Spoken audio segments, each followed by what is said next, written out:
ఆదికాండము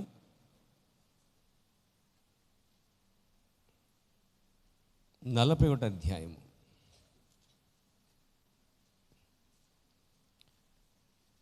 53 నుంచి మనము 57 వరకు మనం చదువుకుందాం. ముందుగా ఆ తదుపరి మనము దీని గురించి మాట్లాడుకుందాం.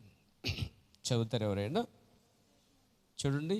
ఐగుప్తు దేశమందు సమృద్ధిగా పంట పండిన సంవత్సరములు గడిచిన తర్వాత యోసేపు చెప్పిన ప్రకారము 7 కరువు సంవత్సరములు ఆరంభమైనను. కానీ ఐగుప్తు దేశమంతటను ఆహారం ఉండెను.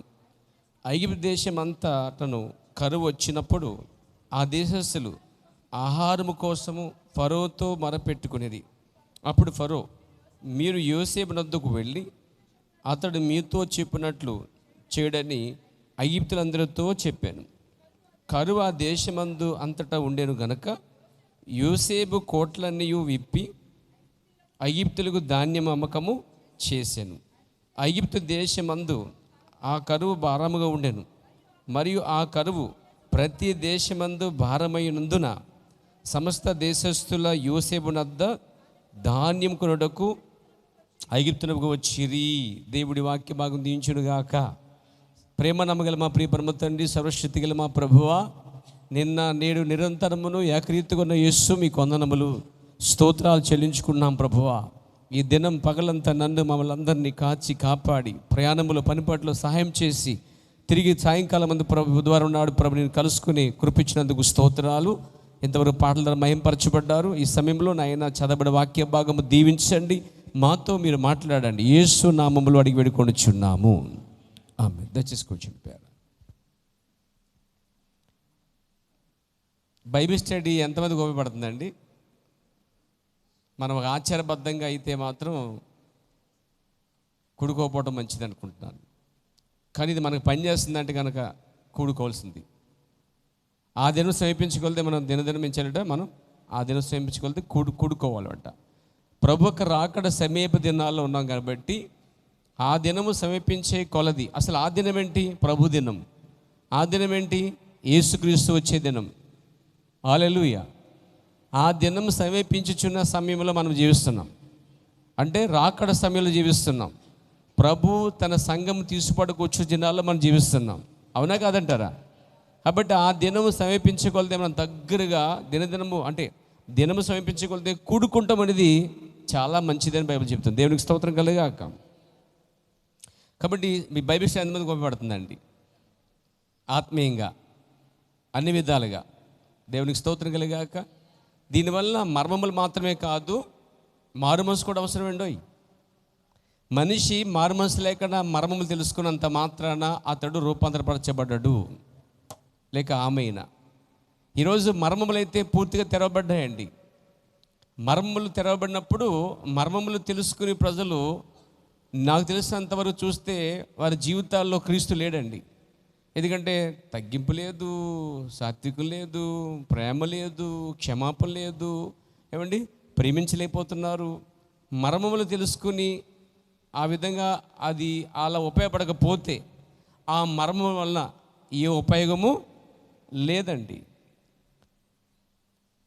వర్తమానం ఎందుకు వచ్చిందంటే క్రీస్తు వల్లే మారటగా వచ్చిందని నమ్ముతున్నాను.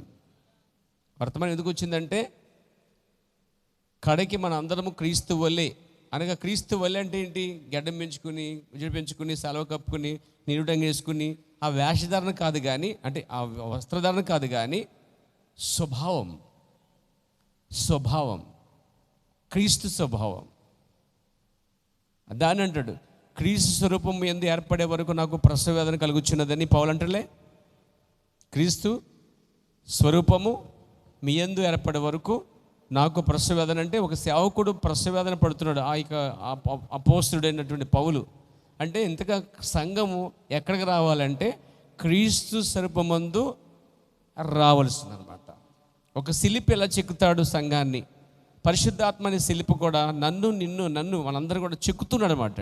ఇంక్లూడ్ నేను మీ దాంట్లో కూడా ఉన్నాను. సో మీరు నా దాంట్లో కూడా మనందరం చెక్కబడతా ఉన్నాం. దేవునికి స్తోత్రం కలగాక. మహోన్నత కళాకాండ అనే దేవుడు పరిశుద్ధాత్మ ద్వారా సంఘమును చెక్కుతున్నాడండి. ఈ మహోన్నత కళాకాండం ఎవరు కాదు, ప్రభువు యేసుక్రీస్తు యొక్క భార్య అయి ఉన్నది. ప్రభు నాన్న మహిమ కలగాక. కాబట్టి నా ప్రియమిస్తులారా, సంఘము ఈ వర్తమానం వచ్చిన ఉద్దేశం ఏంటంటే క్రీస్తు స్వరూపమందు ఏర్పడాలి. దెయ్యపు స్వరూపం కాదు ఏర్పడాల్సింది, మనకి క్రీస్తు స్వరూపం ఏర్పడాలి. ప్రేమించబడాలి, క్షమించబడాలి, అర్థం చేసుకోవాలి. ఎక్కువ ప్రజలు, నేను బయట తిరుగుతున్న సందర్భంలో ఎక్కువ ప్రజలు అర్థం కన్నా అపార్థాన్ని ఎక్కువ చేసుకునేవారు కనిపించారు నాకు. ఒక మనిషిని అర్థం చేసుకునే దానికన్నా అపార్థం చేసుకునే సంఖ్య ఎక్కువ ఉందండి. ఏమంటారు? సత్యాన్ని నమ్మేవారు కొద్దిమందే ఉన్నట్టుగా, అసత్యాన్ని నమ్మినట్టుగా, నోవహు దినాల్లో కొద్దిమందే రక్షించబడినట్లుగా. అంటే ఎప్పుడు సత్యం అనేది ఎప్పుడు కొద్ది మందితోనే నిలబడి ఉందండి, ఎక్కువ మందితో లేదని తెలియజేస్తుంది ప్రియారా. ఇది పొలంలో వేసిన ధాన్యం వల్లే, పొట్టు కాయ వల్లే వేరు చేయబడినట్టుగా ఉన్నది. కాబట్టి సంఘం, దేవుడు వర్తమానం ఎందుకు పంపించాడంటే సంఘం చచ్చిపోగడానికి, బ్రతకడానికి ఆహారం ఇచ్చాడు సంఘానికి అండి. కరువు దినాల్లో ఆహారం సిద్ధపరుస్తున్నాడండి ఆయన. దేవునికి స్తుతి కలుగునుగాక. దేవుడు సంఘానికి వర్తమానం ఇచ్చే ఉద్దేశము ఒకటి, సంఘం పోషించబడాలి అంటే వాక్యముతో అలంకరించబడాలి, సిద్ధపడాలి, స్వభావం మారాలి, మెల్లగా క్రీస్తు వలె మారిపోవాలి. కొడితే కొట్టినట్టుగా, లేకపోతే క్షమించినట్టుగా, ప్రేమించినట్టుగా క్రీస్తు వల్లే. ఉదాహరణకి క్రీస్తు ఏం చేశాడు భూమి మీద అంటే వ్యభిచారంతో పట్టబడిన స్త్రీని క్షమించగలిగాడు.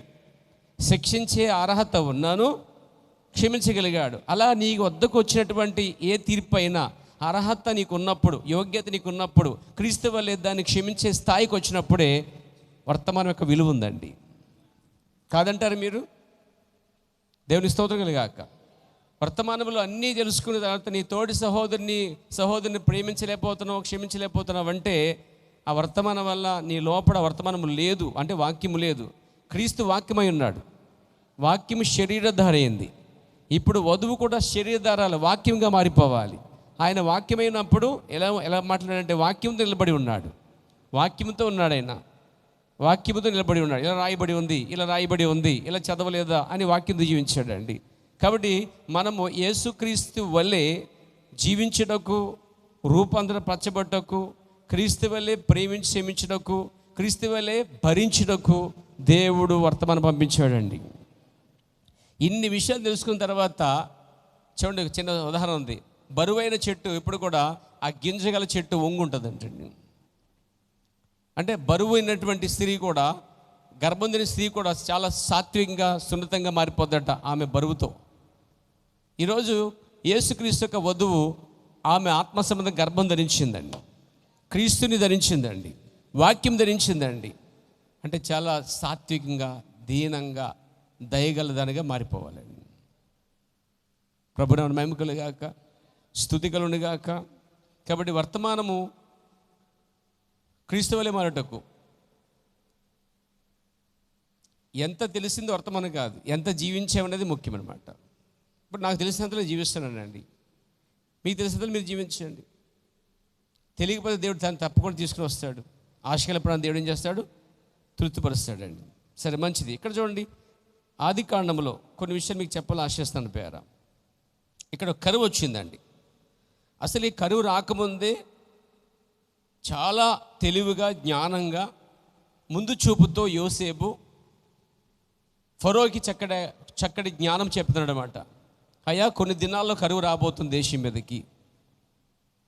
ఏం చేయాలంటే ఇప్పుడున్న ధాన్యం నమ్మేవద్దు, విరివిరిగా పండేటువంటి ఒక సమయం వస్తుంది. సమృద్ధిగా పడినప్పుడు ఏం చేయాలంటే ఆ ధాన్యాన్ని అమ్మకం చేయకుండా దాచేయాలి అని చెప్పాడండి. ఈ పని అంతటి ఎవరు చేస్తారంటే నువ్వే ఆలోచించావు కాబట్టి యోసేపు, నువ్వే పని చేయని యోసేపుకి అప్పగించాడండి. తాట ఎవరికి వచ్చింది ఆలోచన? ఆ యొక్క ఆలోచన ఎవరికి వచ్చింది? యోసేపుకి వచ్చింది. ఆ కళ లేక దర్శనం బట్టి చూసినప్పుడు రాబోయే కరువును ఎదుర్కోవాలంటే ప్రస్తుతున్న ధాన్యాన్ని ఏం చేయాలి? ఎప్పటికప్పుడు దాన్ని దాచిపెట్టాలి.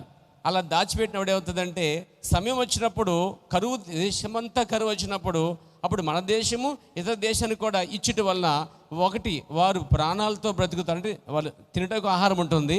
రెండోది మనకి ఆర్థిక వ్యవస్థ నుంచి బయటపడతాం మనం. దేవుడికి స్తోత్రం కలిగాక. ఇక్కడ ఆహారం అమ్మటం తప్పు కాదు, అర్థమైందండి? రెండు కార్యాలు. ఒకటి ఆహారం అమ్ముతున్నాడు, రెండోది వాళ్ళు జీవిస్తున్నారు, బ్రతుకుతున్నారు. యోసేపుకి జ్ఞానం చూడండి. యోసేపు ఆలోచిస్తే యేసుక్రీస్తు సాదృశ్యంగా ఉన్నాడు. యోసేపు దగ్గరే ఆహారం ఉన్నట్టుగా యేసుక్రీస్తు దగ్గరే వాక్యం ఉన్నది. యేసే వాక్యమై ఉన్నాడు. ఇప్పుడు శరీర సంబంధమైన కరువు ఆ దేశం అంతా వచ్చింది. రాకముందే ఏం చేశాడు యోసేపు? ధాన్యాలన్నిటినీ, మొత్తం పొలంలో పండే ధాన్యం అంతటిని జాగ్రత్తగా బళ్ళు కట్టించి, ఏమండి, రథాలు కట్టించి మొత్తం మీద ధాన్యం పొలాల్లోంచి పూర్తిగా గాదుల్లోనికి, విస్తారమైన గాదుల్లోని, పెద్ద పెద్ద గాదుల్లోనికి. గాదులు అంటే తెలుసు కదా మీకు, గూడెంస్ అని చెప్పాలి మన భాషలు. ఇప్పుడు గూడెంస్ అర్థమవుతుంది, ఏమండి. గూడెంస్ కూడా అర్థం కాదా? కనీసం బయటికి వెళ్ళి తెలుసుకోండి. దేవునికి స్తోత్రం కలిగాక. లేదా ఇంట్లో మనం దాచుకునే బియ్యం బస్తా దాచుకునే డ్రమ్ము, అలాంటిది పెద్ద గూడెం అన్నమాట. అందులో మొత్తం ధాన్యం అంతా, ఆ దేశమంతా, ఐగుప్తు దేశంలో పడిన ధాన్యం అంతటిని ఒక చోట చేర్చే చూడండి. చూచడకు మూర్ఖత్వంగా అనిపిస్తుంది, కానీ భవిష్యత్తుని చూశాడు యోసేపు అండి.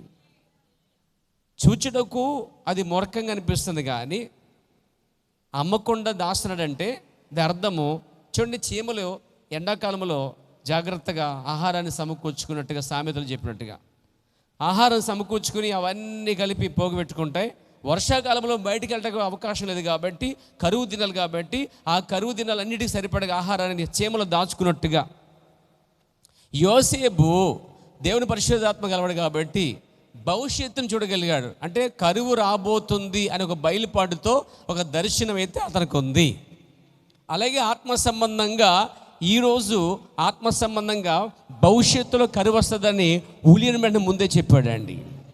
ఇక్కడ యోసేపుని యేసుక్రీస్తుని పోలుస్తున్నాను, ఇక్కడ యోసేపుని ఊలియన్ వెంటనే పోలుస్తున్నానండి. Praise the lord. ఇంకా చెప్పాలంటే యోసేపుని ఊలియన్ వెంటనే వెళ్ళిపోయిన తర్వాత తన కుమారుడు యోసేపుని కూడా పోలుస్తున్నానండి. ఈ సమంతరాలు, ఈ పోలికలు ఎలా వస్తాయో జాగ్రత్తగా గమనించండి. దేవునికి స్తోత్రం కలగాక. పాత నిబంధనలో యోసేపు యూదుడిగా ఉన్నాడు, తొయ్యబడ్డాడు, పోతీఫరు ఇంట్లో చేయబడ్డాడు, అన్యాయ తీర్పు చేత సెరసలేయబడ్డాడు. యేసుక్రీస్తు కూడా తొయ్యబడి అన్యాయ తీర్పు చేత సెరసలేయబడ్డాడు, సిలువని సెరలేయబడ్డాడు. ఆ తర్వాత అయిపోయింది యోసేపు చరిత్ర కూడా సమయంలో. అక్కడి నుంచి యోసేపు అక్కడ సెరసలను తీయబడినట్టుగా యేసుక్రీస్తు అయిపోయి ప్రపంచం అనుకున్న సమయంలో ఆయన పునరుద్ధానమై లేచి వచ్చాడండి ఆయన. ప్రభు నాన్న మేమకలిగాక. యోసేపు ఎలాగైతే వివాహం చేసుకున్నాడో అన్యురాల్ని, యేసుక్రీస్తు కూడా అన్యుర సంఘాన్ని వివాహం చేసుకున్నాడు. దేవునికి స్తోత్రం కలిగాక. ఇప్పుడు యోసేపు ఏం చేస్తాడంటే తన కుటుంబం కోసమును తన దేశం కొరకును మరి అతడు ఏం చేస్తాడంటే ధాన్యం అంతటిని ఒక చోటకి ఏం చేస్తాడు, దాచిపెడతా ఉన్నాడు. దేవునికి స్తోత్రం కలిగాక. యేసుక్రీస్తు ఈ భూమి మీదకి వచ్చినప్పుడు ఆయనే వాక్యమై ఉన్నాడు, ఆయనే జీవాహారమై ఉన్నాడు. ఆయన అనలేదా నన్ను తినేవాడు చావడు అని చెప్పాడు. నా యొక్క శరీరం ఆత్మ, నా శరీరమును నా ప్రాణమును తాగువాడు తినేవాడు నిత్య జీవం గలవాడని చెప్పాడు. ఇక్కడ యోసేపు దగ్గర ఆహారం ఎలాగుందో యేసు ప్రభు దగ్గర నిత్య జీవపు ఓట ఉన్నది అని అన్నాడు కదా. ఎక్కడ పోగలం ప్రభువా, నీవే నిత్య జీవపు మాటలు గలవాడివి. అంటే మనుషులు ఒట్టు వల్ల కాదు, కానీ దేవుని నోటి నుంచి ప్రతి మాట వల్ల జీవిస్తున్నట్టుగా ఉన్నది. అంటే ఇప్పుడు యోసేపు దగ్గర శరీర సంబంధమైనటువంటి ధాన్యం ఎలాగుందో యేసు ప్రభు దగ్గర ఆత్మ సంబంధ ధాన్యం ఉన్నది. అలాగే మూడోది ప్రవక్త దగ్గర ప్రపంచమంతటికి పంచే గొప్ప ఆహారం ఉందండి. ఏమంటారు మీరు? ఒక్కొక్క వాక్య భాగాన్ని మీకు జోడించాలి. దేవునికి స్తోత్రం, దేవునికి స్తోత్రం కలుగాక. మంచి మాట ఏంటంటే ఆమోసు గ్రంథం 8వ అధ్యాయము 11వ వచనాన్ని గమనించండి పేరు. ఆమోసు గ్రంథం 8:11 వచనాన్ని. రాబోవు దినములందు దేశములో, ఎన్ని తప్పు చెప్పానండి? ఆమోసు 8:11 రాబోవు దినముల యందు దేశములో నేను క్షామము పుట్టింతును, అది అన్నపానములు లేకపోవట చేత కలుగు క్షామము కాక యెహోవా మాటను వినకపోవట వలన కలుగు క్షామముగా ఉండును, ఇదే యెహోవా వాక్కు. కాబట్టి జనులు యెహోవా మాట వెతుకుటకై, యెహోవా మాట అనగా ఏంటి? వాక్యము. Praise the lord. యెహోవా వాక్యం అంటే దేవుని వాక్యము. దేవుని వాక్యం అంటే నోవా కాలంలో దేవుని వాక్యం ఉంది, మోషే కాలంలో దేవుని వాక్యం ఉంది, బాప్తిస్మ యోహాను కాలంలో దేవుని వాక్యం ఉంది. బైబిల్ అట తరతరాలకి విభజించబడింది. బైబిల్లో ఉన్న ఈ వాక్యము తరతరాలకి కేటాయించబడింది అన్నాడు ప్రవక్త అండి. నోవా కాలానికి ఇదే బైబిల్ నుంచి ఆత్మీయ ఆహారము పోగు చేయబడింది. ఇదే బైబిల్ నుంచి ఆత్మీయ ఆహారము నోవా కాలములో, మోషే కాలములో, బాప్తిస్మ యోహాను కాలములో, అపోస్తలుల కాలములో విభజించబడింది. అలాగే 7 సంఘ కాలాలు కూడా ఇదే వాక్య భాగము ఒక్కొక్క కాలానికి ఒక్కొక్క రొట్టి మొక్క అని చెప్పాలి, ఒక్కొక్క కాలానికి ఒక ఋతువు సరిపడే ఆహారం అని చెప్పాలి. అంటే పౌలు కాలంలో వాక్య భాగం, ఐరనెస్, మార్టిన్, కొలంబా, లూథర్, వెస్లీ, ప్రవక్త విలియం బ్రాన్హమ్ కాలంలో వాక్య భాగం. అంటే ప్రతి కాలానికి ఒక ప్రవక్త ఉన్నాడు, ప్రతి కాలానికి ఒక వర్తమానికి ఉన్నాడు, అలాగే ప్రతి కాలానికి కేటాయించబడిన వాక్య భాగం ఉన్నది. నాతో ఉన్నారు మీరు పేరా? మనం కేటాయించబడిన వాక్య భాగంలో, అంటే లౌకిక సంకాలంలో కేటాయించబడిన వాక్య భాగంలో మనం ఉన్నామండి. దీన్ని ఆత్మీయంగా ఆహారము అని పిలిచారు. దేవునికి స్తోత్రం కలుగాక. శరీర సంబంధమైన కరువు ఐగుప్తులో కలుగుతుంది. ఐగుప్తు మాత్రమే కాదు, దేశమంతటా ఉన్నది. అయితే ఆహారం మాత్రము యోసేపు దగ్గరే ఉంది. Praise the lord. యేసుప్రభు వచ్చిన దినాల్లో బైబిల్ వాళ్ళ చేతిలో, జాతకం అనిపించారు, బైబిల్ వాళ్ళ చేతిలో ఉంది. శాస్త్రులు, పరిసయ్యులు, సద్దూకీయులు, యాజకుల చేతిలో ఉంది. అవునా? ప్రవచనాలు ఉన్నాయి, వాక్యం ఉంది, ధర్మశాస్త్రం ఉంది. కానీ కేటాయించబడిన వాక్య భాగం మాత్రము యేసు దగ్గర ఉందండి. జీవం ఎక్కడుందంటే యేసుక్రీస్తు దగ్గర ఉంది. ఆత్మ ఎక్కడుంది? యేసు దగ్గర ఉంది. అక్షరం ఎక్కడుందంటే గ్రంథము వారి చేతిలో ఉంది. అర్థమైంది మీకు పేరా? అయితే వారు కరువులో ఉన్నారు, ఆత్మీయంగా కరువులో ఉన్నారు. అక్షరం ఉంది కానీ ఆత్మ లేదు వారి దగ్గర. అక్షరాలు ఉన్నాయి కానీ, ఆరాధనలు ఉన్నాయి కానీ జీవం లేదు అక్కడ. అందుకే ఆ సంఘాల నుంచి బయటకు వచ్చి యేసుక్రీస్తు అనే జీవం అనే ఆహారం ఎద్దకు వచ్చి వారు భుజించి బ్రతికారండి కొందరు. ఎంతమందికి అర్థమవుతుంది? దేవునికి స్తోత్రం కలుగాక. అందుకే అంటాడు, నా మాట విని నన్ను పంపిన మంది విశ్వసించేవాడు నిత్య జీవం గలవాడు. అంటే ఇప్పుడు శాస్త్రుల పరిచయాల మాట వింటే ఉపయోగం లేదు. ఆయన ఎద్దకు వచ్చి ఆయన మాట వింటే ఆ మాట వారిని జీవం పచ్చేస్తుంది. తెలుసా? ఆయన మాట పునరుద్ధానం తీసుకొస్తుంది, ఆయన మాట స్వస్థం తీసుకొస్తుంది, ఆయన మాట పాత మీద నెరవేర్పును తీసుకొస్తుంది అండి. కాబట్టి యోసేపు దగ్గర ఎలాగైతే ఆహారం ఉందో, యేసు ప్రభు దగ్గర మొదటి రాకడలో శాస్త్రుల దగ్గర, పరిస్థితి దగ్గర లేని వాక్యము ఆయన దగ్గర ఉందండి. మూడోది, ఇప్పుడు మన కాలంకి వచ్చేసరికి మన ప్రవక్త ఉన్నాడు. ఆమేన్. సంఘ శాఖల్లో వాక్యం ఉంది, కానీ ఆ గత కాలంలో వాక్యం ఉంది, గత కాలంలో వాక్య భాగం ఉంది. ప్రవక్త అన్నాడు, నోవా కాల వాక్యము మోషే కాలం పనిచేయదు, మోషే కాల వాక్యము యోహాను కాలం పనిచేయదు అన్నాడండి. ఈరోజు మనము ఈ సంఘ శాఖల తర్వాత చివరిలో వచ్చిన వాడు విలియం బ్రాన్హమ్ అయి ఉన్నాడు. ఎఫెసుతో ప్రారంభించబడిన అవన్నీ చూస్తుంటే వధువుతో పాటు సంఘ శాఖలు కూడా అభివృద్ధి అయ్యాయండి. ఆ 7 కాలాల్లో కూడా ఇజమ్స్, సంఘకాలాల్లో ఉంచే 2 భాగాలు, సంఘాలు చీల్చుకుంటూ వచ్చాయి. అందులో వధువు ఉంది, సంఘాలు ఉన్నాయి. వింటున్నారా? అలా సంఘాలన్నింటిలో లేని ఆహారం, సంఘాలన్నింటిలో కరువు ఉంది. అప్పుడు లౌకిక సంఘాలంలో యోసేపు లాంటి ఒక ప్రవక్త బరంగం మీదకి వచ్చాడండి. అతడే విలియం బ్రాన్హమ్ అయి ఉన్నాడు. దేవునికి స్తోత్రం కలగాక. సంఘ శాఖలేని కార్యాలన్నీ కూడా ఇక్కడ ఈయన దగ్గర నుంచే వెలువడవుతున్నాయి, ఈయన దగ్గర నుంచే రికార్డ్ అవుతున్నాయి, ఈయన దగ్గర నుంచే ప్రింట్ అవుతున్నాయి, ఈయన దగ్గర నుంచే ప్రపంచం వెళ్తున్నాయి. అప్పుడు సంఘ శాఖలు చదువుకుంటూ ఇది మేము తప్పిపోయామే, ఇది మేము ఎరగమే, ఈ కార్యం ఎరగమే, ఈ దైవత్వము, ఈ స్త్రీ బోధ, అపోస్తల బోధ, ఏలి యొక్క రాకడ, ఈ కార్యాలన్నీ కూడా వారు దాటి వెళ్ళినప్పుడు, వారికి అర్థం కానప్పుడు వారి దగ్గర లేనిది ఏదో ఇక్కడ యోసేపు దగ్గర ఆహారం ఉన్నట్టుగా, దేశమంతా కరువు ఉన్నట్టు ఈరోజు సంఘ శాఖలన్నీ కరుగున్న దినాల్లోనే సమృద్ధిగా ఆహారం తీసుకొచ్చాడండి. ఏలియా దినాల్లో సారేపాతు గృహంలో ఆహారం ఉన్నట్లుగా, మిగతా దేశమంతా కరువు ఉన్నట్లుగా ఇప్పుడు ఆత్మ సంబంధంగా ప్రతి సంఘము కరువులో ఉందండి. కాదంటారు మీరు? గోపురాలు మాత్రం బాగా కడుతున్నారు, పెద్ద పెద్ద గోపురాలు, దానికి మళ్ళీ గంట, దానికి పెద్ద సంఘం, సమావేశం, పెద్ద బడ్జెట్, ఇలా ఎక్కడ చూసినా బీభత్సంగా లేచిపోయిన గోపురాలండి, టవర్స్ లేచిపోయినాయండి. తెలుసా మీకు? ఈ టవర్స్ తెలుసు కదా మీకు? టవర్లు బాబేలు గోపురాలు కట్టేస్తున్నారు అందరూ కూడా, టవర్లండి. టవర్లు ఎలా ఉన్నాయంటే ఎటు చూసినా బీభత్సమైన టవర్లండి. ఇప్పుడు కట్టడాలైతే ఉన్నాయి కానీ సిద్ధపరచబడవలసిన ఆత్మీయ కరువు అయితే గట్టిగా ఉందండి. ఏంటంటే యెహోవా మాట వినుట వలన, అంటే వాళ్ళు ఏది రాబోతుంది కరువు అంటే, రాబో దినములందు దేశంలో నేను క్షామం పుట్టింతును, అంటే కరువు పుట్టిస్తాను. అది అన్నపానములు, అంటే అన్నము నీళ్లు కాదు, లేకపోవడం కాదు. అన్నము సమృద్ధిగా ఉంది, నీళ్ళు సమృద్ధిగా ఉంది, బిర్యానీ సమృద్ధిగా ఉంది, ఫిల్టర్ వాటర్ ఉంది, ఏమండి కూల్ వాటర్ ఉంది. నీళ్ళు అన్నం తక్కువ కాలే, అన్ని సంఘాలు సమృద్ధిగా ఉన్నాయి. అవసరమైతే అందరికీ భోజనం పెట్టగలరు. విస్తారమైన స్థలాలు ఉన్నాయి, బడ్జెట్ ఎక్కువ ఉంది. కానీ ఏంటంటే తెలుసా, ఆత్మీయ కరువు ఉన్నది, వాక్యం అనే కరువు ఉన్నది. ఈ వాక్యమైన కరువు కోసం జనులు అంటండి, యెహోవా మాట వినకపోవటం వలన కలుగు క్షామముగా ఉన్నది. అంటే దేవుని మాట, దేవుని వాక్యం వినకపోవటమే కరువట. ఆ రోజు వాక్యము యోసేపు దగ్గర ఉంది, ఆహారం వాక్యము యేసు దగ్గర ఉన్నది.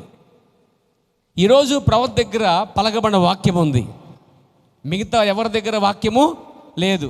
ఇప్పుడు అమెరికా దేశంలో ఉన్న ప్రవక్త ఆ దేశంలో, ఐగుప్తు దేశంలో కరువు ఎలాగుందో మిగతా దేశాలకు కరువు ఎలాగుందో, అలాగే అమెరికా దేశంలో మొదలుకొని మిగతా దేశాలన్నింటిలో కూడా కరువు ఉందండి. యోసేపు ఉన్న ఊర్లో కూడా కరువు ఉంది, కానీ యోసేపు ఇంట్లో మాత్రం కరువు లేదు. సారేపత్తు దేశం అంతా కరువు ఉంది, కానీ అక్కడ ఏలి ఎక్కడైతే ఉన్నాడో ఆ ఇంట్లో మాత్రం కరువు లేదు. మీకు అర్థమైంది ఇప్పుడు? వేరే దేవునికి స్తోత్రం కలిగాక. ఏలియన్ చేర్చుకుంటూ వలన, ఏ సంఘం అయితే ఏలియన్ చేర్చుకుంటుందో ఆ చరిత్ర మళ్ళా పునరుద్ధరించబడతా ఉంది. ఆ రోజు ఏలియన్ చేర్చుకున్న ఆమె ఇంటికి ఆహారం ఎలాగుందో, ఈరోజు ఏలియన్ చేర్చుకునే ఇంటికి ఆహారం సమృద్ధిగా ఉంది. ఏలియన్ ఎవరైతే చేర్చుకోలేదో ఆ మిగతా వారందరి ఇళ్లలో కరువు ఉందండి. సేమ్ ఇప్పుడు ఆత్మ సంబంధంగా ప్రపంచ సంఘాలని బలంగా ఉన్నాయి, అన్నపానములు ఉన్నాయి, సమృద్ధమైన బిర్యానీలు ఉన్నాయి, సమృద్ధమైన నీళ్ళ పానం ఉన్నాయి, ఏమి కావాలంటే అవి సమృద్ధిగా ఉన్నాయి, మంచి డ్రెస్సులు ఉన్నాయి, డబ్బులు ఉన్నాయి, అన్నీ ఉన్నాయి. కానీ ఏం లేదు తెలుసా, ఆత్మీయ ఆహారం లేదు. మీకు సంతోషంగా లేదా? ఈరోజు బయలుపరచబడిన వాక్యం, తెరవబడిన పుస్తకం, రాయబడిన బైబిల్, తరతరాల్లో యుగాల్లో దాచబడిన మర్మములని ఈరోజు ఒక ప్రవక్త ద్వారా పలకబడుతుందంటే మనము ఎంత ఆనందించాలి తెలుసా, సంతోషించాలండి. ఎందుకంటే మనమైతే కరువులో లేము, మన చుట్టూ ఉన్న సంఘాలన్నీ కరువులో ఉన్నాయి. వాటి పేర్లు ఎత్తడానికి సమయం లేదు, కానీ మీరే తీసుకోండి. నేను స్తోత్రం కలిగాక. అంటే అన్ని సంఘాల్లో కరువు ఉంది, ఆహారం ఉంది, పానం ఉంది, డబ్బులు ఉన్నాయి, పలుకబడి ఉంది, మంచి స్టేటస్ ఉంది. కానీ ఈ గడియ వర్తమానం లేకపోవటమే ఆ కరువై ఉన్నది. ఈ గడి వర్తమానం ఎక్కడుందంటే మీ దగ్గరే ఉందండి. ఈ గడి వర్తమానం మీ ఇంట్లో ఉంది, మీలో ఉంది, వెళ్తున్న సంఘంలో ఉంది. మిగతా చుట్టూ సంఘాలలో ఈ గడి వర్తమానం అయితే లేదు. సభలు జరగట్లేదా? మహాసభలు, స్వస్థ సభలు, కోటాలు, కార్యక్రమాలు, స్పీకర్లు ఎంతమంది వచ్చినా ఏం చేస్తారంటే, చెప్పాలంటే ఫ్రిడ్జ్లో కుళ్ళిపోయిన ఆహారం తీసుకొచ్చి వడ్డిస్తున్నారండి. నన్ను క్షమించండి పాస్టర్ గారు, మరి మీరేం చేస్తారు? నేను ఫ్రెష్గా ఉన్న ఆహారం పెడుతున్నాను. పక్షిరాజు ఎలా అయితే ఫ్రెష్ ఆహారం తింటుందో, ప్రవక్త పలికిన ప్రతి మాట ఈ గడి యొక్క ఫ్రెష్ ఫుడ్ అండి. అది ఋతువు సరిపడే ఆత్మీయ ఆహారం బోధించాడు ప్రవక్త. దాన్ని ప్రవక్తే బోధించాడు తప్ప దాని బిలిగ్రహం కానీ, ఉర్రబడ్డు కానీ, మిగతా సంఘ కాపలు కానీ, మిగతా సేవకులు కానీ ఎవరు దాని జోలికి ఎలా పేరిపోయారా? దాని పేరు ఋతువు సరిపడే ఆత్మీయ ఆహారము. అంటే ఈ కాలానికి సరిపడే వాక్య భాగంలో ఉన్న వాళ్ళందరూ కరువులైతే లేరండి. మీకు అర్థమైందండి? దేవునికి స్తోత్రం కలిగాక. ఇప్పుడు ఐగుప్తు దేశంలో కరువు వచ్చేసింది. జనాలు ఏం చేశారంటే ధాన్యాన్ని జాగ్రత్తగా పోగు చేశాడు. ఇప్పుడు సమయం వచ్చిన తర్వాత ధాన్యాన్ని అమ్మటం మొదలుపెట్టాడు. రెండు కార్యాలు ఇక్కడ. ఒకటి, ధాన్యం అమ్మటం వల్ల ఆర్థిక వ్యవస్థ మరుగుపడుతుందండి. ధాన్యం అమ్మటం వల్ల డబ్బులు తీసుకున్నాడు కాబట్టి ఆర్థికంగా ఆ దేశం ఎదుగుతుంది. రెండోది, ఆహారం కొనుక్కున్న వారికి ప్రాణం అయితే నిలబడుతుంది. అంటే వారి తినటకు ఆహారం ఉన్నదండి, వారి ప్రాణాలు నిలబడతా ఉన్నాయి, ఇక్కడ ఆర్థిక వ్యవస్థ చక్కబడతా ఉంది. చూడండి, ఆలోచించండి దీనికోసం. దేవునికి స్తోత్రం కలిగాక. దాన్ని ఊరికే పంచిపెట్టవచ్చు అక్కడ కావాలంటే. లేదు లేదు, ధాన్యాన్ని ఇచ్చడం వల్ల ఆర్థిక వ్యవస్థలోంచి కూడా దేశం బయటకు పడాలండి. అంటే పొదుపు చేస్తున్నాడు దాన్ని. సో ధాన్యం అమ్మటం మొదలుపెట్టాడు. ఐగుప్తు దేశం అంతటిగా అమ్మాడు. ఇంకా మిగిలింది. Praise the lord. ఇంకా మిగిలిందండి. వేరే దేశస్తులు వచ్చారు, ఇంకా మిగిలింది. వేరే దేశస్తులు వచ్చారు, ఇంకా మిగిలింది. మీకు తెలుసా, ప్రవక్త వర్తమానం పట్టుకుని ప్రపంచాన్ని 7 దేశాలు వెళ్ళాడండి. అయినా ఇంకా మిగిలి ఉన్నది, ఇంకా సమృద్ధిగా ఉన్నది. ఎన్ని వేల మంది వచ్చినా, ఎంతమంది వచ్చినా సమృద్ధిగా అయితే ఆహారం ఉన్నది. అది కాల వర్తమానం. దేవుని నామమున మహిమ కలుగాక, స్తుతి కలుగునుగాక. కాబట్టి ఆ దేశం అంతా కరువు తీరుతుంది. ఆ దేశం పక్క దేశాలు కూడా వచ్చి ఆయన దగ్గర ధాన్యం కొనుక్కుంటున్నారు. ఇప్పుడు ధాన్యం ఎవరి దగ్గర ఉందంటే యోసేపు దగ్గర ఉందండి. యేసుక్రీస్తు దగ్గర వాక్యం ఉన్నది. ఆ తరంలో, ఈ తరంలో ప్రవక్త దగ్గర వాక్యం ఉన్నది. సంఘ శాఖ లేని వర్తమానం ఈరోజు ప్రవక్త ద్వారా వచ్చింది బయటికి అండి. ప్రపంచం అంతటి వెళ్తుందండి. అది సంఘ శాఖలు గ్రహించగలిగి తీర్చుకోగలిగితే, వర్తమానం చేసుకోగలిగితే వారిలో ఉన్న కరువు అంతా తీయబడద్దండి. అయితే ఇప్పుడు ఆత్మ సంబంధమైన కరువు ఏంటంటే దేవుని వాక్యమే. ఈ సంఘాలన్నీ అభివృద్ధిగా ఉన్నాయి, శరీర సంబంధంగా అభివృద్ధిగా ఉన్నాయి, కానీ ఆత్మ సంబంధంగా మాత్రం అభివృద్ధిగా లేవు. కానీ మీరు ధన్యులు. అంత పెద్ద భవనాలు, అంతమంది పెద్ద బిల్డింగ్స్, అంత పెద్ద పెద్ద టవర్స్ లేకపోయినా చిన్న గుడారములు మాత్రం చిన్న వధువైతే సమృద్ధమైన ఆహారం తింటుందండి. దేవుని నామమున మహిమ కలుగునుగాక, స్తుతి కలుగునుగాక. కాబట్టి ప్రపంచమంతా రాబోతున్న ఒక కరువు అండి. అక్కడ కరువు వచ్చింది, కానీ కొంతమందికి ఆహారం దాచబడింది. తెలివైన ఆహారం కొనుక్కున్నారు. ఇప్పుడు ప్రవక్త కాలంలో కరువు వచ్చింది. అప్పుడు ప్రవక్త వాక్యం ప్రపంచమంతా అందించాడు. దేశాలు ఆ వాక్యాన్ని కొనుక్కున్నాయి, అనగా పొందుకున్నాయి. సమృద్ధిగా తిని వాళ్ళ ప్రాణాలు సేద తీర్చబడ్డాయండి. ప్రవక్త వెళ్ళిపోయిన తర్వాత రికార్డ్ చేయబడిన ఏదైతే ఆడియో ఉందో, ఆ ఆడియో రికార్డ్ అంతటిని జాగ్రత్తగా పోగు చేసి, ఆ పనంతా జాగ్రత్తగా అవన్నీ టేపు రూపం, ముందు టేపు రూపంలో వచ్చింది, తర్వాత సీడీ రూపంలో వచ్చింది, సీడీ రూపంలో. ఆ తర్వాత మెమరీ కార్డు యూఎస్బిలో వచ్చింది, తర్వాత మెమరీ కార్డులో వచ్చింది. అలా మెల్లమెల్లగా మొత్తం ఆ సబ్జెక్టుల వాక్యాలన్నీ జాగ్రత్తగా ఆ డైవర్షన్ చేసి, కన్వర్షన్ చేసి, ఆ తర్జుమా చేసి అన్ని భాషల్లోకి వెళ్ళినట్లుగా అది ఎవరు చేశారు అనుకున్నారు? ప్రవక్త కుమారుడు యోసేపు చేశాడండి. ఎవరు చేశారా పని? యోసేపు దగ్గర ఉన్న ఆహారాన్ని, ఆ టేప్స్ని, సీడీస్ని, యూఎస్బి పెన్ డ్రైవర్స్ అన్నీ కూడా, చిన్న టేపులు కూడా ప్రపంచమంతా తీసుకొచ్చింది, డిస్ట్రిబ్యూట్ చేసింది, పంపించడానికి గల కారకుడు మన కాలపు యోసేపు అనమాట. దేవునికి స్తోత్రం కలిగాక, దేవునికి మహిమ కలిగాక. ఇప్పుడు చెప్పండి, మన కరువులో ఉన్నామా లేమా? కరువులో ఉన్నామా? ఒకవేళ శరీర సంబంధ కరువు అంటే నో ప్రాబ్లం, అది రోజు ఉండకపోవచ్చు. కానీ దానికి కూడా మార్గం అయితే ఉందండి. జ్ఞానం పెంచుకుంటే అవకాశం ఉంటుంది, లేకపోతే దరిద్ర జీవిస్తాడు. మనం మార్చుకుంటే అవకాశాలు ఉన్నాయి. దేవునికి స్తోత్రం కలిగాక. ఇప్పుడు యోసేపు పని చేయటం వలన అది యేసుక్రీస్తు సాదృశ్యంగా ఉంది, అది ప్రవక్తకు సాదృశ్యంగా ఉంది. ప్రవక్త వెళ్ళిపోయిన తర్వాత యోసేపు దాన్ని చేశాడు. తన కుమారుడు యోసేపు జోసెఫ్ బ్రహ్నం చేశాడు దాన్ని. ఆ తర్వాత ఆ యోసేపు నుంచి, ఆ చేతిలోంచి వచ్చిన వర్తమాన పుస్తకము వధువు వచ్చిందండి. ఇప్పుడు వధువు దగ్గరే ఉంది వర్తమానం. ప్రపంచమంతటా వెళ్ళిపోయిన వర్తమానం వధువు దగ్గర ఉంది. అంటే మనం సమృద్ధమైన ఆహారం కలిగి ఉన్నాం, కానీ కాళ్ళ కింద తొక్కకూడదు. ఎక్కువైతే దాన్ని పడేయకూడదు, అందుకే దాన్ని ఎక్కువ మనం భుజించాలి. పుస్తకాలు ఉన్నాయి, చదవండి దయచేసి పేర. పుస్తకాలు కేవలం ఇంట్లో పెట్టుకుంటాం కాదు, చదవండి. పుస్తకాలు చదవడం టైం లేదనుకో, మెసేజ్ యాప్ ఉంది, చదవండి. ఇంకా మెసేజ్ అవర్ ఉంది, చదవండి.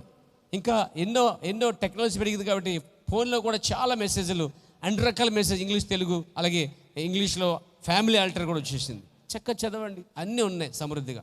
అప్పుడు ఇవన్నీ సమకూర్చడానికి చాలా కష్టపడే తరం అయితే కష్టపడింది. ఇప్పుడు కష్టపడకుండా నొక్కితే చాలు, మొత్తం అంతా మీకు వచ్చేస్తుంది. ఇప్పుడు కూడా మీరు చదవకపోతే కనుక అది సోమరితనమండి. వాక్యం చదువుదాం. దేవునికి స్తోత్రం కలిగాక.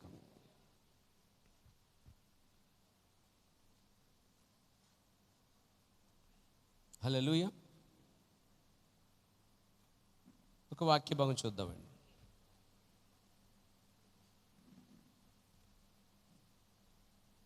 సామెతల గ్రంథం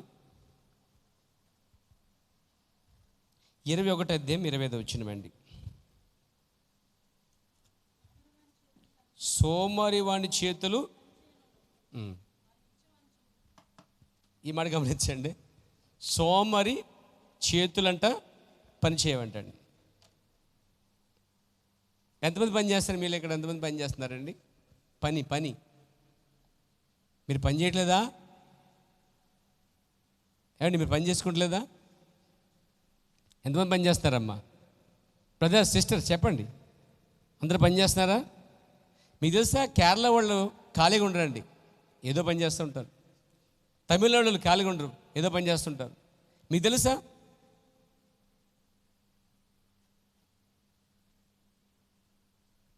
గుజరాత్ వాళ్ళు ఖాళీగా ఉండరండి, ఇంట్లో ఎంతమంది అంతమంది కూడా పని చేస్తారు. ఇప్పుడు అలా పని చేయటం వల్ల ఏదైనా నష్టం ఉందా, లాభం ఉందా? చెప్పండి. ఒరే నువ్వు పని చేస్తున్నావు, పని చేయగరా బాబు, ఇదేదో పొరపాటున పని చేస్తే నరకన పోతావు అన్నట్టు ఉంది. ఏమన్నాను? చాలామంది సోమరితనం అయితే ప్రజల్లో చోటు చేసుకుందండి. ఇక్కడ సోమరి తన చేతులతో పని చేయడంటండి. అంటే పని చేయని ఆ వ్యక్తి ఎవరంటే బైబిల్ చెప్తుంది సోమరి. అయితే సోమరికి బైబిల్ చెప్తుంది, సోమరి నువ్వు చీమల యొద్దకు వెళ్ళి అక్కడ గుణపాఠం నేర్చుకో. అప్పుడు సోమరి అనేవాడు ఏం చేయాలంటే మెల్లిగా లేచి బ్రష్ కడగకుండా, తలదూకుండా, తోముకోకుండా, బట్టలు కూడా సరిగా వేసుకోకుండా, చెప్పులు కాలు ఇడుస్తూ నడుస్తూ వెళ్ళి సోమరి ఎక్కడికి వెళ్ళాలంటే ఈ పని బద్ధకస్తుడైన మనిషి, పని చేయని వాళ్ళని ఏమండి, తన శరీరం తన బరువునే మోయలేని వారు అంత బద్ధకస్తులు ఉంటారన్నమాట. ఈ సోమరుల వలన సామెతలు కనుక చదివితే సోమరితనం మొత్తం ఎగిరిపోద్దండి. యవనస్తులు, వృద్ధులు, పిల్లలు అందరూ చదవాలి. ఏమండి సోమరితనం, ఈ సోమరివాడు లేచి చీమల ఎద్దుకు వచ్చి చూస్తే చీమలు లైన్గా పరిగెడుతూ ఉంటాయండి. లైన్గా వెళ్ళి ఏం చేస్తాయి, తనకన్నా బరువైన ఆహారాన్ని, చీమ తనకన్నా బరువైన ఆహారాన్ని, కరివేపాకు ఎంత ఉంటుందండి, ఆ చీమ ఎంత ఉంటుంది, దాన్ని ఒక్కది మూసేస్తుందండి. నువ్వు 10 కిలో బత్త మొయ్యలేవు సోమరుడు కాబట్టి. ఏమండి ఇంట్లో గ్లాస్ తీసి కాసి పెట్టావు సోమరుడు కాబట్టి.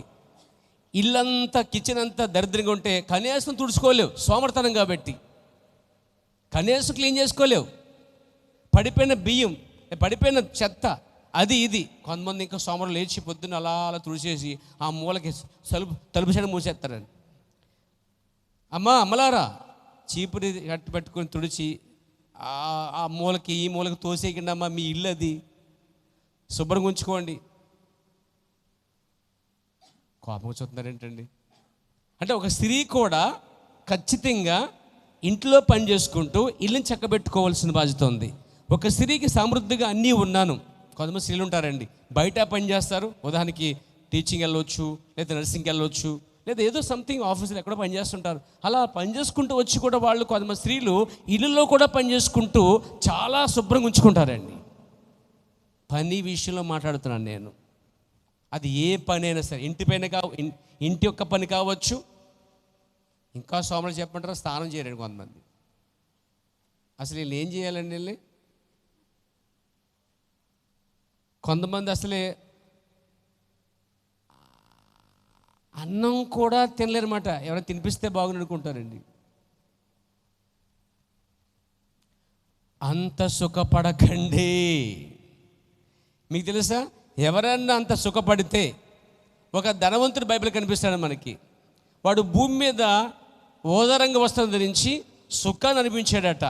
ఆయన ఏం చెప్పాడు తెలుసా? అబ్రహాం గారు, అక్కడ ఉన్న అబ్రహాం గారు, మన అబ్రహాం గారు ఏం చెప్పాడు తెలుసా? చదవండి లూకాసువార్త త్వరగా, ప్రభు నన్ను మహిమకులు గాక. లూకాసువార్త 16వ అధ్యాయము. దేవుడికి స్తోత్రం. కొంచెం గట్టిగా చెప్పండి. 25. అందుకు అబ్రహాము, కుమారుడా, నీవు నీ జీవితకాలమందు నీకు ఇష్టమైనట్టు జీవితకాలమందు దేవుడు జీవితం ఇచ్చాడండి, ఆయుష్ ఇచ్చాడు దేవుడు. ఇది దేవుడిచ్చిన జీవితం. దీన్ని ఎలా మడతాలా ఇష్టాస్థానంగా వాడకుండా దేవుడు నీకు 24 గంటలు ఇచ్చాడు. 24 గంటలు, దాంట్లో కొన్ని గంటలు పనిచేయి, కొన్ని గంటలు రెస్ట్ తీసుకో, కొన్ని గంటలు గడుపు, కొన్ని గంటలు ప్రభు కోసం జీవించు, విభజించుకో, డివైడ్ చేసుకో దాన్ని. కానీ 24 గంటలు నీ కోసం బతికావంటే మాత్రం లెక్క చెప్పుకోవాలి. ప్రభు నన్ను మేము కలిగాక ఏమన్నాడు? కుమారుడా, నీ జీవితకాలం మందు నీకు ఇష్టమైన సుఖం అనిపించి ఉన్నావు. ఇక్కడేమో ఒకడు కష్టపడ్డాడు, ఇక్కడ సుఖపడుతున్నాడు. నువ్వేమో సుఖపడ్డావు, ఇక్కడ కష్టపడుతున్నావు, అంతే తేడా. ఇప్పుడు భూమి మీద యేసుక్రీస్తు ఉన్నాడు. భూమి మీదకి వచ్చినప్పుడు ఆయనకి కొన్ని పనులు అప్పగించబడ్డాయి. ఇచ్చుకే కొన్ని పనులు అప్పగించబడ్డాయి, నోవాహుకు కొన్ని పనులు అప్పగించబడ్డాయి, యోసేపుకి కొన్ని పనులు అప్పగించబడ్డాయి, ప్రవక్తలకు కొన్ని పనులు అప్పగించబడ్డాయి. కాదంటారా మీరు? అవునంటారా కాదంటారా? ప్రవక్త బ్రహ్మం కూడా కొన్ని పనులు అప్పగించబడ్డాయి. అలా వారు ఈ భూమి మీదకి వచ్చినప్పుడు ఒక పక్క దేవుని పని చేసుకుంటూ వారి భూమిని సేదపరుచుకున్నట్టుగా బైబిల్ బోధిస్తుందండి. నోవహు ఎవరు చెప్పండి? వ్యవసాయదారుడు. అంతేనా? ఇంకా ఏమైనా ఉందా? ఇంకేం లేదా? అతని ప్రవర్తన ఒప్పుకోలేరా మీరు? అతని ప్రవర్తన ఒప్పుకోలేరా? వ్యవసాయం చేస్తున్నాడు ఓ పక్క, మరొక పక్క ఎవరు? ప్రవక్త. కాదనగలరు మీరు? ప్రవక్త. అతను ఒక విశ్వాసి కూడా, విశ్వాసి ప్రవక్త అయి ఉన్నాడు. Praise the lord. ఇప్పుడు వ్యవసాయం చేస్తున్నాడు అంటే అతను వ్యవసాయం చేసినట్టుగా బైబిల్ ఆధారం ఉందా? ఆదికాండం దేవునికి స్తోత్రం కలిగాక 9:20 రాయబడిందండి. ఎవరు అందించగలరా తొందరగా? ఫస్ట్ 9:20 చదవండి. నోవాహు వ్యవసాయం చేయ. ఇప్పుడు నోవాహు ఎప్పుడు ద్రాక్షతోట వేశాడు? ఎప్పుడు పని చేశాడండి? జలప్రళయం ముందా వెనక? ఎప్పుడండి? అంటే జలప్రళయం తర్వాత కూడా ఆయన వ్యవసాయం చేశాడా? అంటే ముందు చేయలేదని అర్థమా? ఈ కాల ప్రవర్తనాడు ఒక వ్యవసాయం చేసుకునే వ్యక్తినంట, ఏమీ తెలియని వ్యవసాయం మాత్రమే తెలిసిన వ్యక్తినంట దేవుడు పిలిచాడంట అండి. దేవునికి స్తోత్రం కలగాక. వ్యవసాయం చేసుకునే వ్యక్తిని పిలిచి ఎవరూ కట్టలేనటువంటి గొప్ప నోవహు వాడను కట్టమని చెప్పాడు దేవుడు అండి. అంటే అతడు 120 సంవత్సరాలు ఈ భూమి మీద పనిచేసుకుంటూ జీవిస్తూ కుటుంబంతో జీవిస్తూ వాడ కడతం ప్రారంభించాడు. ఒకడే కట్టలేదు, అతనితో పాటు చాలామంది పనులు ఉన్నారు. వినండి, తనకు అంతా అమ్మేసి వాడ కట్టాడు. ఇప్పుడు వాడ కడతా ఉన్నాడు, వ్యవసాయం చేస్తూ ఉన్నాడు. అంటే దేవుని పని చేస్తూ ఉన్నాడు, వ్యవసాయం చేస్తూ ఉన్నాడు. ఇప్పుడు భూమిని పండించడం, వ్యవసాయం చేయటం అనేది బైబిల్లో చాలా చోట్ల మీకు కనిపిస్తుందండి. ఇప్పుడు మీరు పొలం కొనుక్కొని వరి పంట వేశారు, చెరుతోట వేశారు. ఎవరు వచ్చి, ఎవండి క్రైస్తువులండి, మీకు ఎందుకు ఈ పొలాలు, ఇవన్నీ ఎందుకండి, మీకు అవసరమా? ప్రభు రాకడ వచ్చేస్తుంది అని అనుకోండి. అయ్యి బాబోయ్, అయితే అమ్మేస్తాను నా చెరుతోట, ఇంకా వరి భూమి అమ్మేసి కూర్చుంటాను. అది సోమర్తనం, చేతకంతనం అది. అలాగే ఇల్లు కూడా కట్టుకోకూడదు. ఏమండి, ఆహారం కూడా సిద్ధపరచుకోకూడదు. అంటే జనాలు ఎలా తయారంటే వాళ్ళు తిరుపతి ఇచ్చేస్తున్నారు. ప్రజలు తిరుపతి ఇచ్చేస్తూ ఉంటారు. ప్రజలు భూమి మీద మనిషి ప్రారంభంలోనే శ్రాద్ధపరచుటకు చేయబడింది బైబిల్ చెప్తుందండి. చూడండి వాక్యం, ఆదికాండము 2:5 నేలను శ్రాద్ధపరచుటకు నరుడు లేడు. నేలను శ్రాద్ధపరచడానికి ఒక నరుడు కావాలి. ఆ నరుడు ఎవరు? ఆదాము శ్రాద్ధపరచడానికే దేవుడు అక్కడ నిర్ణయించాడు. ఇప్పుడు ఆదాము వ్యవసాయం చేసే ఒక రైతు అండి, కాదని చెప్పగలరు మీరు? కానీ ఆదాము ప్రవక్త కూడా ఈ కాల ప్రవక్త చెప్పాడు. ఆదాము ప్రవక్త కూడా, ఆదాము దైవజనుడు కూడా, ఆదాము ఒకరికి భర్త కూడా, ఆదాముకి ఒక ఫ్యామిలీ ఉంది. ఆమేన్. ఆదాము దేవుని చేత బోధించబడ్డాడు, ఆదాము ఆజ్ఞాపించబడ్డాడు, ఆదాము అధికారం చేశాడు. జంతువుల మీద, వాటి మీద, వీటి మీద పూర్తి అధికారం, ఆధిపత్యం చేసిన, చెప్పాలంటే ప్రపంచాన్ని, జంతువుల్ని ఏలినవాడని చెప్పవచ్చు అండి. ఆదాము యేసుక్రీస్తు సాదృశ్యంగా ఉన్నాడు. ఇప్పుడు ఆదాము కూడా శాదపరుస్తున్నాడు సార్. ఎప్పుడు చెప్పాడు దేవుడు సార్? మొదట వచ్చినప్పుడు శాదపరచడం చెప్పాడు 2వ అధ్యాయంలో.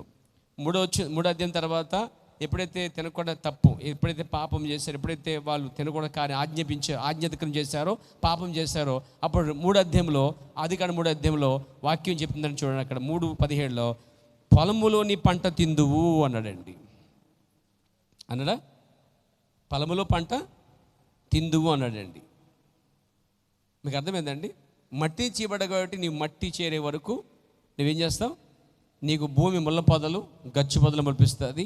నువ్వు వాడి చేత పంట పండించుకొని బతకాలని చెప్పి దేవుడు ఇచ్చేసాడండి. వింటున్నారా? ఆ తర్వాత ఆదాము నుంచి నోవాకు వస్తున్నాం, హానోకు వస్తున్నాం. వీళ్ళందరూ భూమిని పండించుకుంటూ బతుకుతూ వచ్చారండి వీళ్ళు.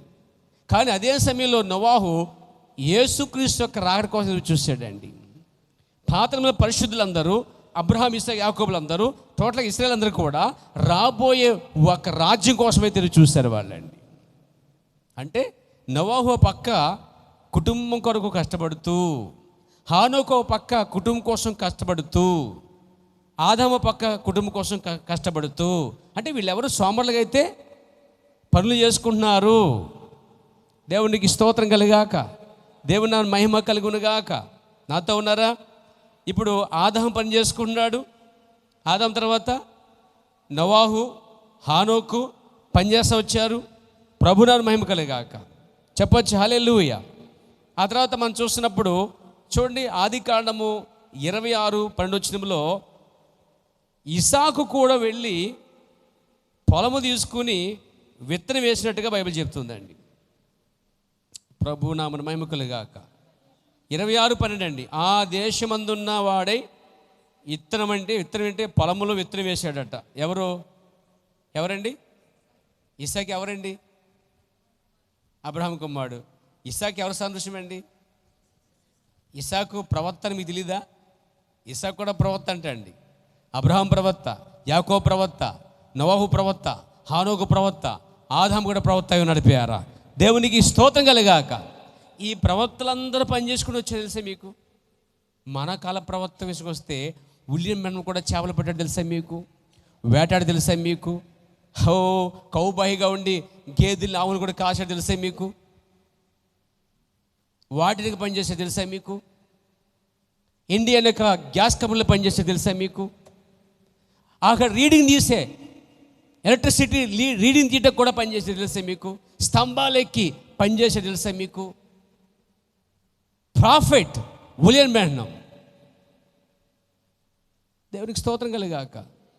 సోమర్తనం కన్నా, సోమరుగా జీవించేదానికన్నా, వైరాగ్యముగా అయిపోయి మొత్తం పిల్లల్ని, కుటుంబాలని, ఆర్థిక వ్యవస్థలు ముంచేసి బాధ పెట్టేదానికన్నా పని చేసుకుని బతకడం తప్పేంటి? దేవునికి స్తోత్రం కలిగాక. అసలు బైబిల్ ఏం చెప్తుంది తెలుసా అండి? పని చేయకుండా భోజనం చేయకూడదండి. అది ఎవరికి వర్తిస్తుంది? పాస్టర్కి వర్తించదండి, విశ్వాసులకి. అలా రాయబడిందా? ప్రవక్తకు వర్తించదండి, అది విశ్వాసులకే అండి. అలా రాయబడిందా? అలా ఉందా అక్కడ వాక్యంలో? చదవండి ఒకసారి. ఎవరికి వాక్యం అది? ఎవరికోసం రాయబడిందో చదవండి. మొదటి దశపత్రిక, 2 దశపత్రిక 3వ అధ్యాయం 10వ వచనం కూడా చదవమ్మా. ఇప్పుడు మేము ఎద్దరున్నప్పుడు ఎవడన్నా పైన చేయకూడదని చెప్పినోడు ఎవరైనా? మరి ఆయన ఎలా ఉంటాడు? ఆయన పని ఏంటి తెలుసా మీకు? డేరాలు కుట్టేవాడు. ఈరోజు పౌలుగా రూపంలో ఓ సేవకు డేరాలు కొడితే ఏం చేస్తారు మీరు?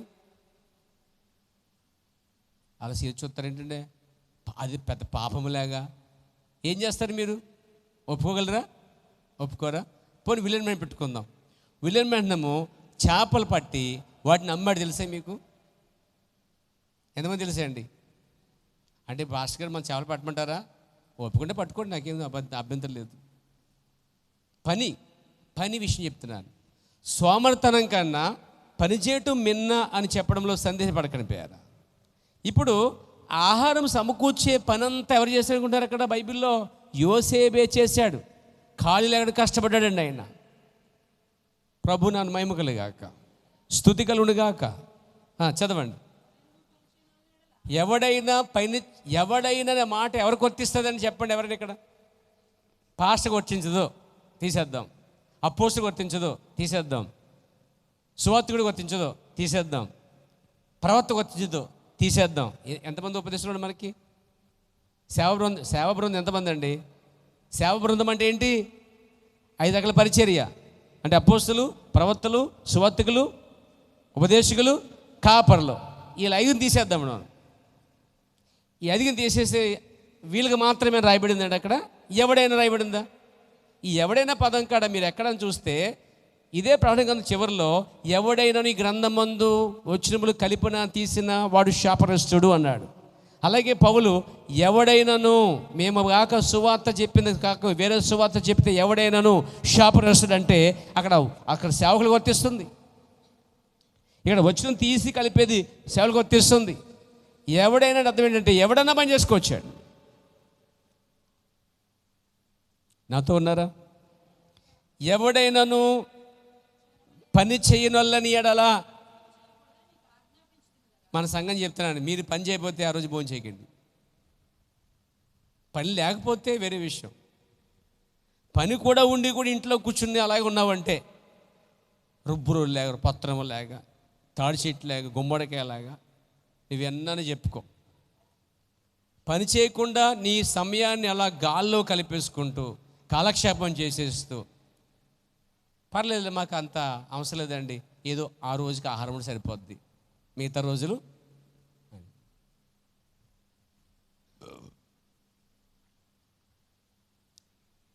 పని చేయని వాళ్ళని పోతే ఏమన్నాడు పౌలు గారు? ఎవరికి వర్తిస్తుంది చెప్పండి? ఇది ఈ వాక్యం పీకేద్దాం మనం. బైబిల్ వచ్చిన కలపొద్దు, తీయొద్దని చెప్తున్నామే. వర్తమానం ఎంత సత్యమో ప్రతి వాక్యం కూడా అంతే సత్యమండి. ఎవడైనాను పని చేయని వాళ్ళని ఎడల వాడు చేయకూడదు అని ఉందండి. పని చేయకుండా, కష్టపడకుండా. ఇప్పుడు మన ఐజాక్ గారు ఉన్నారు, ఆయన ఇప్పుడు టైలర్గా ఉన్నారు, పని చేస్తున్నారు, బోలు బట్టలు ఇచ్చారు, పని చేయకుండా కూర్చుంటే, పని చేయకపోతే, ఇప్పుడు డేరలు కుట్టుకోండి పౌలు గారు అండి, మన ఐజాక్ గారు ఏం చేస్తారు? బట్టలు కుట్టుకున్నాడు. అవునా కదండి? అతను పని తక్కువ చేయట్లేదు. ఆ పని లేకపోతే జీవనాధం లేదు, అది చేయకపోతే అతను బ్రతకలేడు. అలా కొంతమంది కొన్ని పనులు, కొన్ని ఉద్యోగాలు, కొన్ని ఆఫీసులు కావచ్చు, ఫ్యాక్టరీలు కావచ్చు, లేకపోతే కూలి పని కావచ్చు, లేదా కాంక్రీట్ కావచ్చు, లేకపోతే ఎక్కడ నర్స్ కావచ్చు, లేకపోతే టీచర్ కావచ్చు, ఏదో పని, ఆఫీసులో అయినా, బయట అయినా, లోపడైనా, ఎక్కడైనా మనిషి కష్టపడాలనేది దేవుడిచ్చిన ఒక ఆశీర్వాదం అని చెప్పాలి. ఇంకొక మాట కూడా మీకు చెప్పాలనుకుంటున్నాను పేరు, దేవుని స్తోత్రం కలగాక. ఇంకొక వాక్యం కూడా చెప్పాలనుకుంటున్నాను. 128వ అధ్యాయము 2వ వచనం, నిశ్చయముగా నీవు నీ చేతుల కష్టార్జితమును అనుభవించేదువు అన్నాడండి. అక్కడ పౌలు గారు ఏమంటే కష్టపడకుండా తినొద్దని చెప్పేశాడండి. అంటే పౌలు గారు కూడా కష్టపడి, ఆయన ఎవరి మీద ఆధారపడకుండా తాను కష్టపడుతూ ఇతరులు కూడా కష్టపడి పని చేసుకోండి. కింద ఇలా ఉంటుంది, అక్కడ ఎలా ఉంటుందంటే వాక్యం అక్కడ, మీలో కొందరు ఏ పనియూ చేయక, కొందరు ఏ పని చేయరా ఉంటారా? ఆ జనం ఉంటారా? ఉంటారండి.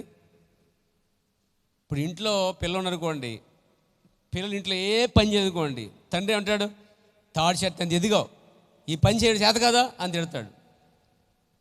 అవునా కదండి? ఇంట్లో ఏం పట్టించుకోకపోతే తండ్రి శివుడు లేస్తాడా? చెప్పరేంటండి, వేస్తాడు. ఇంట్లో ఏ పని చేయకమ్మా, అలాగే కూర్చోమ్మా, అలాగే కూర్చో నాన్న అంటే వాళ్ళు నువ్వే దగ్గరుండి సోమరులుగా చేస్తున్నట్టు. పిల్లల్ని పాడు చేసే తండ్రులు ఉన్నారు ఈ రకంగా సోమరులుగా. బహుశా వాళ్ళు ఇలాగే ఎదిగితే చిన్నప్పటి నుంచి ఏ పని చేయకుండా ఇంట్లో ఆడపిల్లైనా మగపిల్లైనా ఏ పని చేయకుండా అలా ఆ తండ్రి కానీ తల్లి కానీ అలా ఉంచారంటే వీళ్ళు పెద్దవాళ్ళైన తర్వాత కూడా పని చేయరండి. దాన్ని ఎవరు చేశారా పని? ఆ అలవాటు ఎవరు నేర్పించారు? తల్లిదండ్రులు నేర్పించారు. ఏమండి, బైబిల్లో యాకోబు చిన్నప్పుడే తన తల్లి పక్క నుండి చుక్కుడుగల కూర నేర్చుకున్నాడండి. నేర్చుకోలేదా? అది అతనికి బెల్లె పనిచేసింది, రైట్ టైంలో సూపర్ పనిచేసింది. ఆరు మంది వచ్చాడు, టమాటా గట్టిగా వేసాడేమో, ఎర్రగా ఉందేమో, ములక్కలు వేసాడు, చుక్కుడికి వేసాడు. ఏమి చేశారంటే, ఇప్పుడే చుక్కుడికి ఎక్కువ వండాను, గట్టిగా ఎర్రగా ఉంది. మరి టమాటా వేసాడు, ఎర్రకారం వేసేది తగ్గ ఎర్రగా ఉందన్నమాట. దాకిచ్చేస్తున్నాడు. ఊరికేమను నీ జ్యేష్ఠ పక్క ఇస్తే ఏం చేస్తాను అంటే, ఇక్కడ యాసావుకి వంట రావట్లే, ఇక్కడ యాసావుకి వంటలేదు ఇక్కడ, కానీ యాకోబు నేర్చుకున్నాడు. మీకు తెలుసా, చిన్నపిల్లలకి ఎప్పుడైతే బాలుడు నవసం త్రావ నడిపిస్తామో త్రావలో, వాడు పెద్దవాడైనా దాని నుంచి తొలగిపోడండి. అందుకే చిన్న ఆడపిల్లకైనా మగపిల్లకైనా ఇళ్లలో ముందు పని చేసుకుని నేర్చుకొని పోయారు. బట్టలు మెడచెడతామో, ఇస్త్రీ చేయటమో, అంట్లు తోమటమో, ఆడపిల్ల అంట్లు తోమటమో, వంట చేయటమో, కట్ చేయటమో, తుడుచుకుంటామో చేసుకోకపోతే రేపొద్దున వారు చేసుకోరు. కాబట్టి ఈ ఆడపిల్ల అక్కడికి వెళ్ళిన తర్వాత అత్తగారు, వంట వచ్చా? నాకు రాదు. టిఫిన్ వచ్చా? నాకు ఏ చట్నీ రాదు. తినడం తప్ప ఏ పనియు మా అమ్మ ఏమియు. అమ్మగారి ఇంట్లో చెల్తుంది, అత్తగారి చెల్తుందా? అమ్మగారి ఇంట్లో చెల్తుంది, అత్తగారి ఇంట్లో చెల్తుందా? చెప్పండి. మా అమ్మకు ఫోన్ చేస్తా, అమ్మ వస్తుంది, గారాలు కూతురు కాబట్టి వంట చేస్తా 2 రోజులు. జీవితకాలం చేసి పెడతావు ఏంటి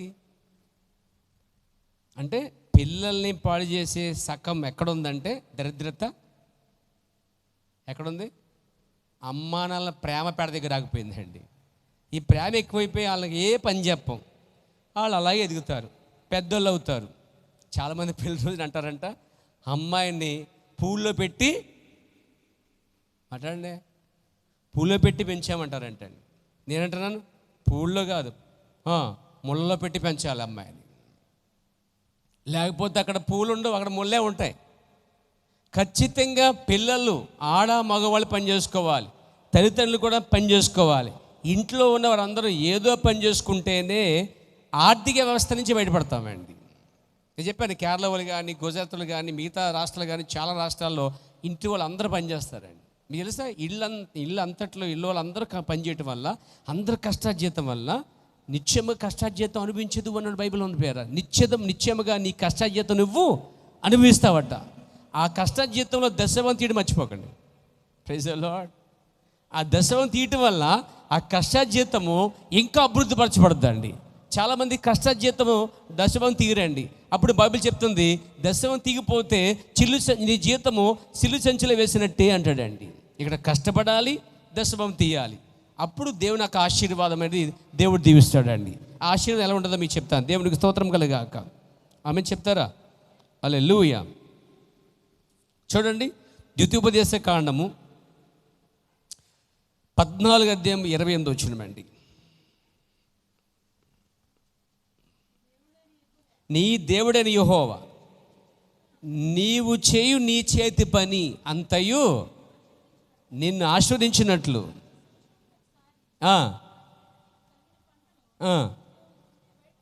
అంటే ఇక్కడ ఏమంటాడంటే, నీ చేతి పని అంతటిని దేవుడిని యెహోవా ఏం చేస్తాడు? దీవిస్తాడట. అంటే ఎలా ఉంది అక్కడ? నీ దేవుడైన యెహోవా నీవు చేయు నీ చేతి పని. అంటే నీకు ఏదో చేతి పని ఉంటుంది. కాలో అస్తవాస్తో నీ చెయ్యి మంచిదమ్మా, కూర పాడవదమ్మా. కొంతమంది చెయ్య వేస్తే, కొంతమంది పెరుగు తోడితే చాలా బాగుంటుంది అన్నమాట, కొంత తోడితే కుళ్ళు కొంపు వస్తుంది. కొందరు మసాలా గట్టిగా చెక్క వంట చేస్తే బిల్ల టేస్ట్గా ఉంటుందండి. కొందరు చెయ్యి అయితే పాడైపోతుంది, కొంత చెయ్యి అయిపోతుంది, కొంతమంది చెయ్యి వేస్తే అది పాడకుంటుంది. అదేంటి మాకు తెలియదు, నాకు ఆ మర్మం తెలియదు. కానీ కొంతమంది చెయ్య వాస్తాన్ని బట్టి కూడా ఆహారం సమృద్ధిగా, దీవెనకరంగా, రుచికరంగా ఉంటుంది అనిపించారు. అది నేనా అని చెక్లిస్ట్ ఎక్కలేదు, అది మీకు వదిలేస్తాను అనిపించారు. దేవునికి స్తోత్రం కలిగాక. అంటే దేవుడని యెహోవా నీవు చేయు నీ చేతి పనిని దీవించినప్పుడు, అప్పుడు నీ పంటలో లేకపోతే నీకు వచ్చిన లాభములో 10వ వంతు దేవునికి చెల్లించాలి. ఇక్కడ నేనేం చెప్తానంటే, లైన్గా మీరు ఆలోచిస్తే, ఆదాము పనిచేశాడు, నోవాహు పనిచేశాడు, యాకోబు కూడా పనిచేసేది మీకు. అండి చేయలేదా? ఏం చేశాడు చెప్పండి? పశువులు మేపాడండి. ఏం పని చేశాడు? వావులుగా వచ్చాడంటే నీ కూతురు నాకు నచ్చింది, రాహేలు పెళ్లి చేసుకుంటా అన్నాడండి. రాహేల్ని ఇచ్చి పెళ్లి చేసి ప్రసక్తి లేదు, మా ఊర్లో పెళ్ళి అవ్వాలంటే ముందు కొంతకాలం పని, అక్కడ కూడా పని చేయాలన్నాడండి. మొట్టమొదట పనికి సమకూర్చబడ్డా ఎవరు? యాకోబు. ఇంతవరకు పని చేయలేదు యాకోబు. అంతా మోసం చేసి అన్న దగ్గర లాక్కున్నాడు. ఏమండి? ఆశీర్వాదం లాక్కున్నాడు. దాకిచ్చేమో చేష్ట పక్క లాక్కున్నాడు. ఆశీర్వాదం పొందుకున్నాడు. దీనివల్ల వచ్చిన పరిణామాలు ఏంటంటే పరిగెట్టాడు. ఆ తర్వాత ఇక్కడికి వచ్చాడు. ఇక్కడ వచ్చి పడ్డాడు. ఇక్కడికి వచ్చి పడిన తర్వాత మాకు అమ్మాయి నచ్చింది, మామ నాకు పెళ్లి చేసామన్నాడు. ఒరే పెళ్లి చేసి సరిపోలేదు, బతకాలి కదా రేపు పొద్దున్న, ముందు నువ్వు సంపాదించినా పని చేసుకోరన్నాడు. ఎన్నేళ్ళు చేశాడు? 7 ఏళ్ళు పనిచేశాడు. విచిత్రం ఏంటంటే ప్రేమలో ఉన్నాడు కాబట్టి 7 ఏళ్ళు కూడా 7 రోజులాగా ఉన్నాయి. చేసేసాడు, అయిపోయింది. అంటే యాకోబు కూడా పని చేశాడా? ఏం చేశాడు పని? గొర్రెలు మేపాడండి. దావీదు పని చేయలేదా? అబ్రహాం పని చేయలేదా? మాట్లాడేంటండి? ఇంకా ఇస్సాకు పని చేయలేదా? ఆ దేశమందు ఇస్సాకు విత్తనం వేసి సమృద్ధిగా పంట పండించాడంటండి. దేవునికి స్తోత్రం కలుగాక, దేవునికి మహిమ కలుగాక. మీకు తెలుసా, దావీదు కూడా పనిచేశాడు. గొర్రెలు మేపడలేదా? తన తండ్రి గొర్రెలు మేపాడు. ఇంకా మనం చూస్తుంటే మోషేని చూడండి. మోషే కూడా తన ఇత్రో మామ యొక్క గొర్రెలు మేపుతూ బతికాడండి.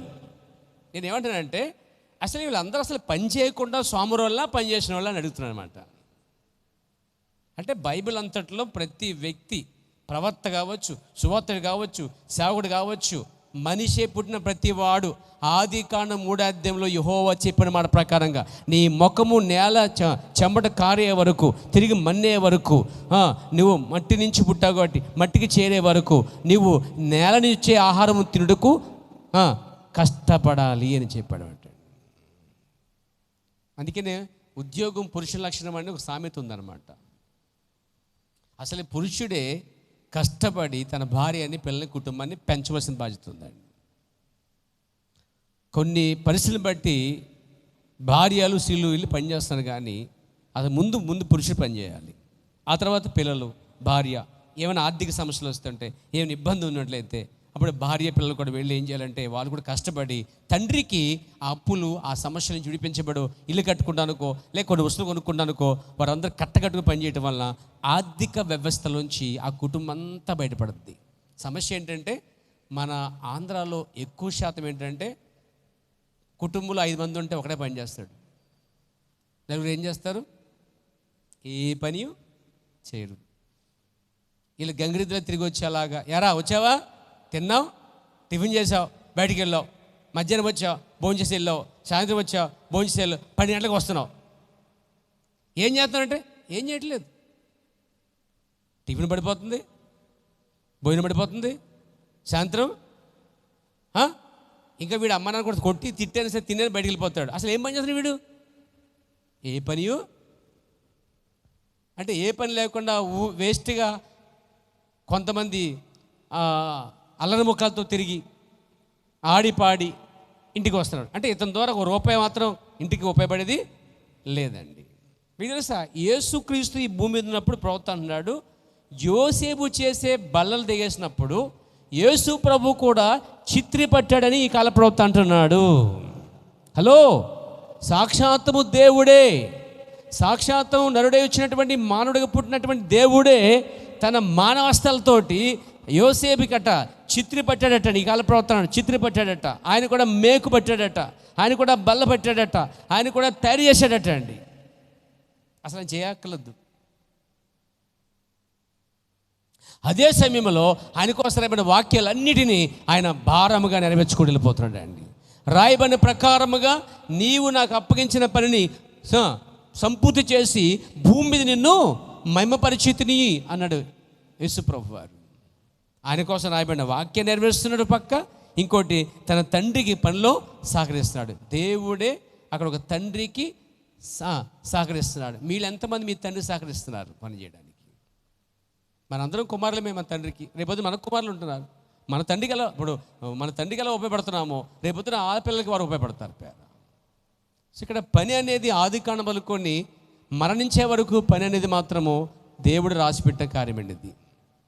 ఒకవేళ సుఖపడ్డామా, ఏ పని చేయకుండా సుఖపడ్డామా, ఒకటి సంపాదించుకుని సమకూర్చుకుని తింటే అది వేరే విషయం. అసలు ముందు నుంచే సంపాదించకుండా తగలబెట్టేసుకుని అలాగే కూర్చుని అనుకోండి, సుఖ నిద్ర ఎందు అంటే సుఖమైందు జీవించి ఉత్తరంగా వస్తువులు వేసుకుని ప్రతిదినం సుఖం అనిపించిన వాడు చనిపోయిన తర్వాత పాతాళంలో కళ్ళెత్తి ఏడ్చి ఎలాగైతే బాధపడుతున్నాడో అట్లాంటి పరిస్థితి ఒకటి ఉన్నది. ఇప్పుడు ఒక పక్క దేవుని కోసం బ్రతకాలి, ఇంకొక పక్క నేను నమ్ముకున్న కుటుంబం కోసం బ్రతకాలి, నీపై ఆధారపడుతున్న కుటుంబం కోసం బ్రతకాలి. దేవునికి స్తోత్రం కలిగాక, దేవుని నామన మహిమ కలిగాక. చదువుదామా ఆ వాక్య భాగం చూడండి, మీకు నేను చెప్పాలని ఆశపడుతున్నాను. మీకు తెలుసా, గిద్యోను కూడా పనిచేస్తూ ఉన్నాడండి. న్యాయాధిపతులు 6:11 వచనంలో చదివినప్పుడు అక్కడ గానుగు చాటున గోధుమలు దుల్లగొడుతున్న పనిలో ఉన్నాడండి. ఒక మాట చెప్పాలండి, మన భాషలో కుప్ప నూరుతున్నాడని చెప్పాలి. కుప్ప నూర్పండి ఏంటండి? ఈ తరం తెలిసేమన్నాను, ఈ తరానికి తెలియదండి. కుప్ప నూర్పండి ఏంటి తెలుసమ్మా? ఉప్పు కప్పురంబా ఏంటిదా? ఏమంటున్నావు? ఎరగవు. చూసారా, జనరేషన్ మారిపోతుంది. గల్ఫ్లో వచ్చిందంట ఒక ఆమె, అవి ఏంటంటే ఒడ్డిగించిన మొక్కలు అందంటండి, చెట్లు అందంటే హంగాను.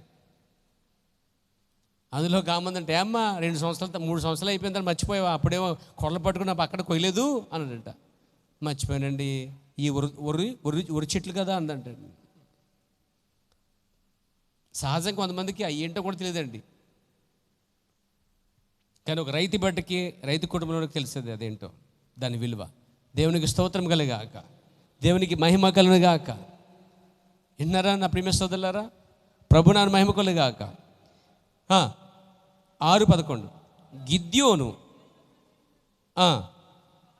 గానుగు చాటున గోధుమలను, అంటే గోధుమలు అంటే ఇంత కట్టట్టుకుని దులుపుకుంటున్నారు మీరు ఏమండే? ఇంత పెట్టుకుని ఏమైనా దులుపుకుంటున్నారా? కాదు.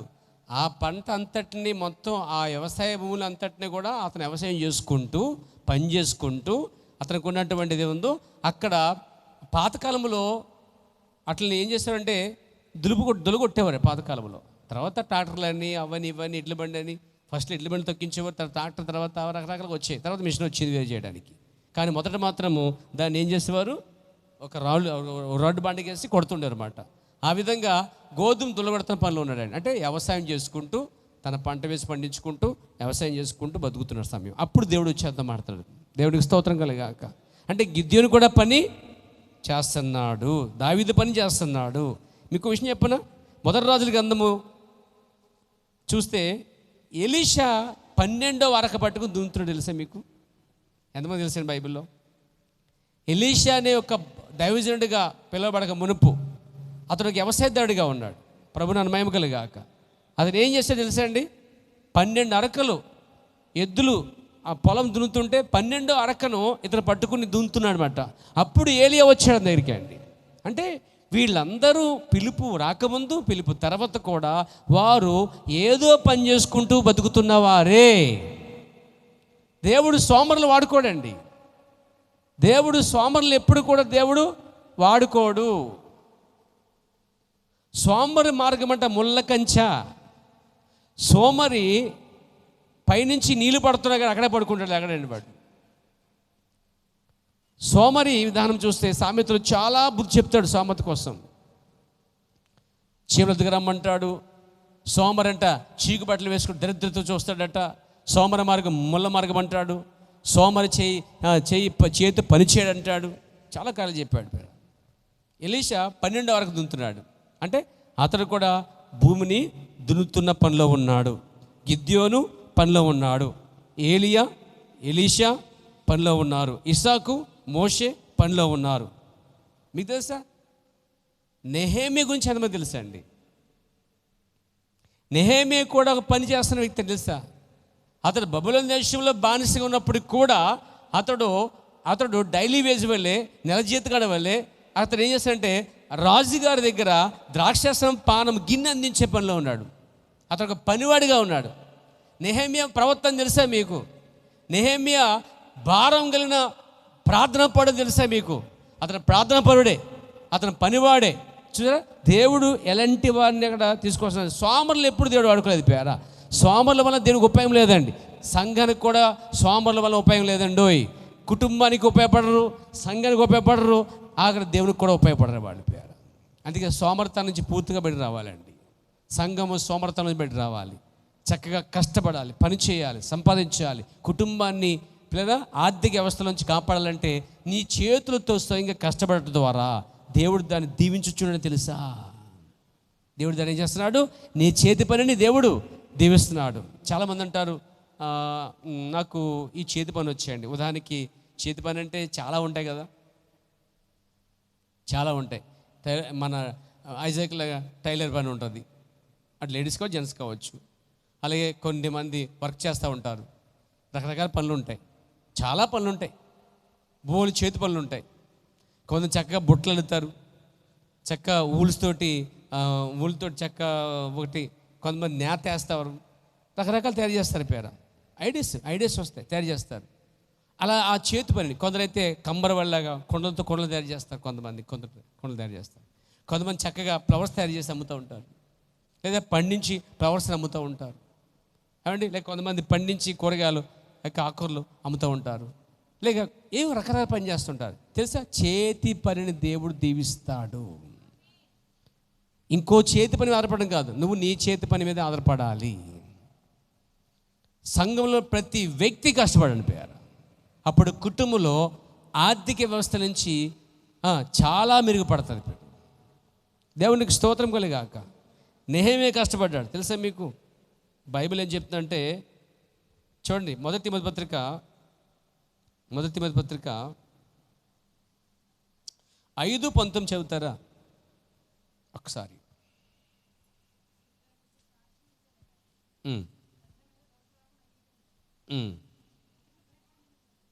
అమ్మ ఒక నిమిషం, నేను తప్పు చెప్పాను అనుకుంటున్నాను. చూద్దామా, మొదటి తిమోతి పత్రిక 5:19.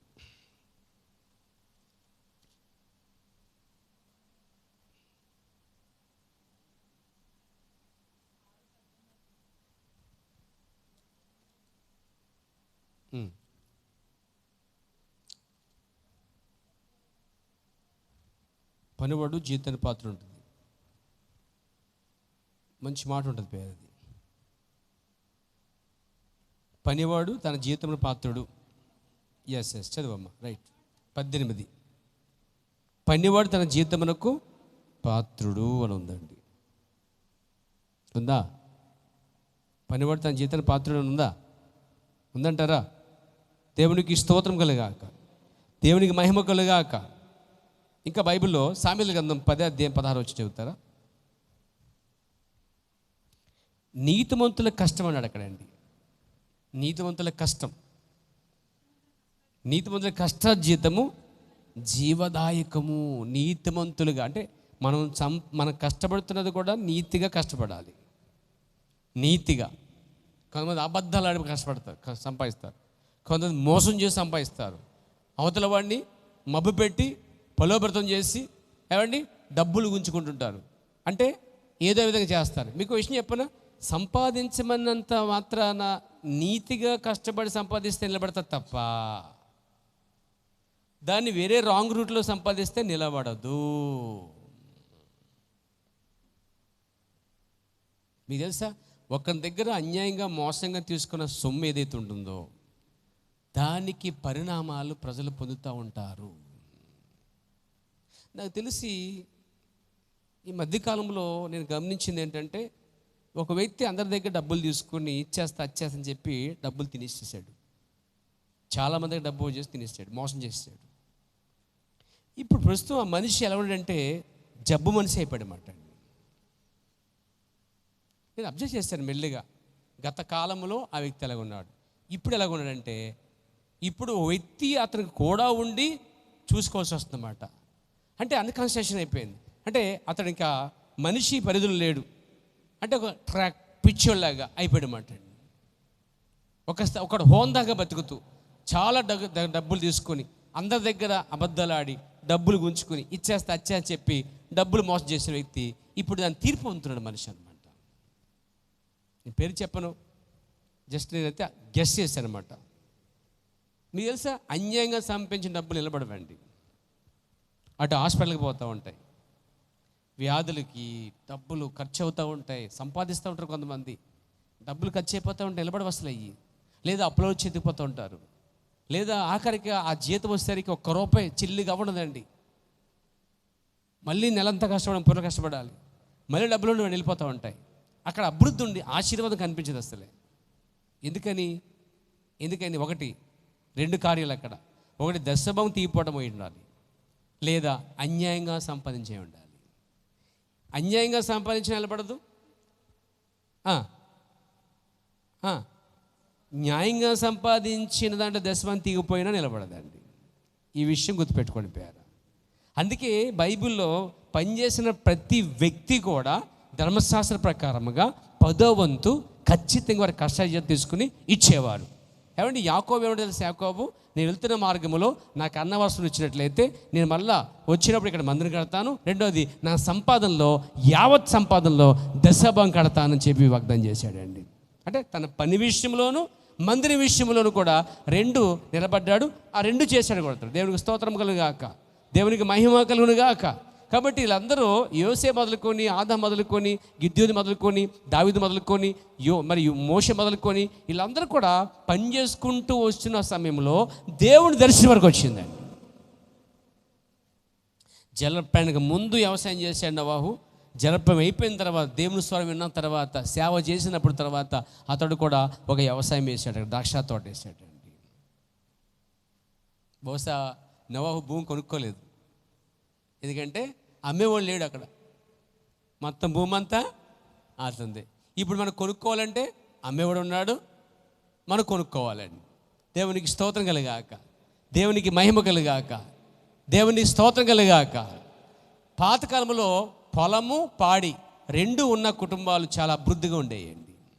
పాతకాలంలో దాన్ని పాడి పంటలు అంటాం కదా, పంట పాడి అంటే వ్యవసాయ భూమి, తర్వాత ఇంట్లో పశు సంపదన అంటే ఆవు గేదో అవి పాలిచ్చాయి అన్నమాట. ఇలా పొలము మరియు ఈ యొక్క పశు సంతతి ఉన్న కుటుంబాలు ఆర్థికంగాను ఆరోగ్యంగాను చాలా బాగుండేవి. ఇప్పుడు రాను రాను ఏమైపోయిందంటే సివిలైజేషన్ మారిపోయింది కాబట్టి రాను ఏమైందంటే మొత్తం పశు సంతంతా వెళ్ళిపోయింది, తర్వాత వ్యవసాయ భూములు కూడా వెళ్ళిపోయాయి. మనిషి టెక్నాలజీకి వచ్చేసాడు, ఇప్పుడు అంటే కంప్యూటర్ నాలెడ్జ్కి వచ్చేసాడు, కంప్యూటర్ యుగానికి వచ్చేసాడు. ఇక్కడ కూడా మనిషి కష్టపడుతున్నాడు కానీ నిలబట్టలేదు. అందుకని న్యాయంగా కష్టపడిన, అందుకే నీతిమంతుని కష్టజీతం అంట జీవదాయకం అంటండి. మా అబ్బాయి 2 నిమిషాలు సంపాదిస్తున్నాడు అంటూ ఉంటారు. అంటే ఈ చేతి డబ్బు, ఈ చేతితో లంచం అనమాట. మీకు తెలుసా మనం లంచం ఇచ్చుకోకూడదని. ఒకవేళ మీరు అధికారులుగా ఉంటే, ఎక్కడైనా మీ అధికారులుగా ఉంటే, మీరు 10 మంది 20 మందిని అధిపతిగా ఉన్నట్లయితే మీకు కింద వాళ్ళు లంచం ఇవ్వకూడదు, మీరు లంచం ఇచ్చుకోకూడదు. అలాంటి జాబ్ ఉందంటారా? అబద్ధం ఆడకుండా, లంచం ఇవ్వకుండా, అబద్ధాలు ఆడకుండా. ఈరోజు ఏ పని చేసినా అబద్ధాలు ఆడకపోతే పని చెల్లదు. పక్కవాడిని పొగడపోతే మనకి నెక్స్ట్ సెక్షన్కి వెళ్ళరండి. ఈ వ్యక్తిని పొగేసేవో పెంచాలి, అబ్బా నువ్వు డూమ్ డామ్ డకా అంటే రేపు వచ్చే నెల నుంచి ఏం చేస్తాను, నెక్స్ట్ స్టెప్ ఇచ్చేస్తున్నాను, నిన్ను మేనేజ్మెంట్ చేసేస్తున్నాను అంటే పైకి ఎదగడం కోసం కొంతమంది తెలుగుగాను ఈ బప్పంగాళ్ళు అందరూ ఏం చేస్తారు, కొంతమంది సాంబార్ పొగేసినట్టు పొగేస్తుంటారు కొంతమందికి. ఆ పొగ ఏంటంటే ఇంకో నెక్స్ట్ స్టెప్కి వెళ్తాక అన్నమాట. కానీ దేవుని ఆశీర్వాదం కరెక్ట్గా ఉంటే, నీతిగా పనిచేస్తుంటే, దేవుడు యోసేపు అడుగుపెట్టిన ప్రతి స్థలాన్ని ఎలా దీవించాడో, నువ్వు నేను అడుగుపెట్టిన ప్రతి స్థలాన్ని దేవుడు దీవించి తీరుతాడండి. తెలుసా, యోసేపు తన పని నిమిత్తమే ఆ గదిలోకి వెళ్ళని బైబిల్ చెప్తుందండి. 44 భార్య పక్కన పెట్టండి, నా సబ్జెక్ట్ కాదు. తన పని నిమిత్తమే ఆ గదిలోకి వెళ్ళాడట. అంటే యోసేపు కూడా ఆ ఇళ్లలో పనిచేస్తూ వస్తున్నాడండి, నమ్మకంగా పనిచేస్తాడు. ఏమంటే తెలుసా, నిన్ను తప్ప నా యజమానుడు నువ్వు తన భార్య కాబట్టి నిన్ను తప్ప అన్నిటిపై నాకు హక్కు ఇచ్చాడు అన్నాడండి. ఎంత నీతిగా ఉన్నాడు అతడు అంటే ఫరో అంత స్థానంలో ఉన్నాడండి, 44 స్థానంలో ఉన్నాడు. కాబట్టి అతడు నెక్స్ట్కి వచ్చినప్పటికీ ఫరో తర్వాత ఫరో కావంతా తీసుకొచ్చేసాడు. ఇక ఫరో అన్నాడు, ఇదిగో వ్యవసాయ భూములు ఎక్కడైనా మీకు ధాన్యం కావాలంటే నా దగ్గర రాకండి, తిన్న ఎక్కడికి పోవాలి, యోసేపు దగ్గర పోండి అన్నాడు. యోసేపు రథం మీద వస్తుంటే వాళ్ళ పనులన్నీ పనిముట్లు పడేసి అందరూ నమస్కారం చేసేవారంటే అండి. ఎందుకంటే అతడే మార్గము, సత్యము, జీవము. యేసుప్రభు మార్గము, సత్యము, జీవము. ఈరోజు వర్తమానం మనకి మార్గము, జీవము, సత్యమై ఉన్నదండి. దేవునికి స్తోత్రం కలుగాక, దేవునికి మహిమ కలుగాక. కాబట్టి ప్రేరణ, నా ప్రియమైన సోదరులారా, వీళ్ళందరూ కూడా పనిచేసుకుంటూ చక్కగా వచ్చినటువంటి వారు. చివరిగా మనం పౌలు ఎత్తుకు వద్దాం. పౌలు కూడా తన చేతి పని చేసేవాడు లేదో మనం చూద్దాం. అపోస్తలుల గ్రంథము. నేను సంఘానికి ఎందుకు చెప్తాను, మీకు ఆ బైబిల్ అవగాహన ఉంటుందని ఆశపడతాను. పర్లేదు చూడండి, 18వ అధ్యాయము మొదటి నుంచి చదువుదాం. అటు తర్వాత పౌలు ఏథెన్సు నుండి బయలుదేరి కొరింథులకు వచ్చి పొంతు వంశుడైన అకుల అను ఒక యూదుని, అతని భార్య అయిన ప్రిస్కిల్లను కనుగొని వారి యొద్దకు వెళ్ళాను.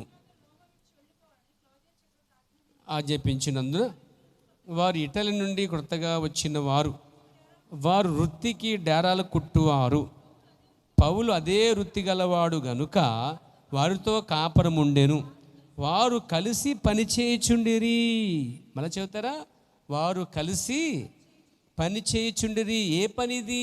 చేతి పని, దేవుని పని కాదు. ఇక్కడ దేవుని పని చేస్తున్నాడు, పక్క ఆయన చేతి పని చేస్తున్నాడు. అంటే ఇక్కడ అకుల ప్రిస్కిల్ల ఎవరంటే యూదులండి. వీళ్ళు యాక్చువల్గా యోధా దేశం నుంచి వలస వచ్చారు. ఎక్కడికి? రోమా దేశానికి. రోమా దేశంలో బతకడానికి వచ్చారు. మన పాతకాలంలో జలిసామా ఏదో ఎక్కడికి వెళ్తామండి తెలియదు. ఏ ఊరిది? పడిసీమ కాదండి, జలసీమ. అప్పట్లో వాళ్ళందరూ పాతకాలంలో ఆ ఊరు వెళ్ళిపోతున్నారు. కొన్ని బట్టలు పట్టుకొని,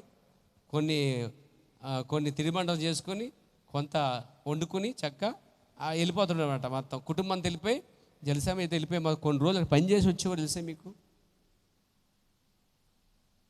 ఏమండి? హేమగ్రీస్ నిద్రపోతున్నాం. దేవునికి స్తోత్రం కలిగాక. ముగించే 8 మాటలు విందాం పేరు వినండి. అంటే ఇక్కడ కూడా వారు రోమా చక్రవర్తి ఉన్న దేశానికి యూదులు వచ్చి అకుల ప్రిస్కిల్ల అనే వారు పని చేసుకుంటారు అనమాట. అక్కడికి వచ్చాడు పౌలు గారు. సువార్త చేసుకుంటూ అక్కడికి వస్తే వాళ్ళు ఎవరంటే వాళ్ళు వృత్తికి డేరాలు కుట్టుకుని బతుకుతున్నటువంటి వారు. అకుల ప్రిస్కిల్ల ఎవరు తెలిసే చెప్పండి. భార్యాభర్తలు వాళ్ళకి మన సాక్ష్యం ఉంది. సాక్ష్యం ఉందా? అకుల ప్రిస్కిల్ల వ్యక్తులు ఇద్దరు కూడా అపోలో అనే వ్యక్తిని కనుగొని, అపోలో అనే వ్యక్తి వాక్యములో లేఖనాల్లో దిట్ట అనమాట. బైబిల్లో ఉన్న అపోలో అనే వ్యక్తి లేఖనాల్లో దిట్ట అనమాట. అతను మీటింగ్కి వెళ్ళారట ఒక రోజు. వీళ్ళిద్దరు నా సమయంలో చెప్పడానికి ఆ మీటింగ్కి కూర్చున్నారట. ఎవరు? అకుల ప్రిస్కిల్ల. వీళ్ళు మెసేజ్ బిలీవర్స్. ఆయనేమో వాక్యం బోధిస్తున్నాడు, గతకాల వాక్యం బోధిస్తున్నాడు.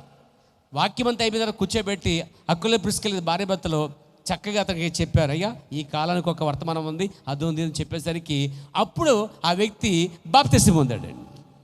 అంటే ఇద్దరు భార్యాభర్తలు ఒక మంచి సేవకుని పట్టుకున్నారండి. ఒక సంఘశాఖ సేవకుని వర్తమాన సేవకుడిగా మార్చగలిగారు వాళ్ళండి, తిప్పగలిగారు. పేరా వాళ్ళిద్దరూ కలిసి పనిచేసేవారు తెలుసా మీకు? దేవుని పనిచేసేవాళ్ళు. వీళ్ళిద్దరూ సేవకులు తెలుసా మీకు విషయం? Praise the lord. వీళ్ళు సేవకులుగా ఉండి భార్యాభర్తలు పనిచేసుకుంటూ పోతున్నారండి. పౌలు కాలంలో ఇద్దరు భార్యాభర్తలు ఎలాగైతే పనిచేసుకుంటూ సువార్త చెప్పారో, ఉలిరిమెన కాలంలో ఇద్దరు భార్యాభర్తలు వృద్ధాపంలో ఒక టేపు పట్టుకుని వెళ్ళి వారు సువార్త చెబుతున్నారు తెలుసా మీకు? ప్రభు నామ మహిమ కలుగాక.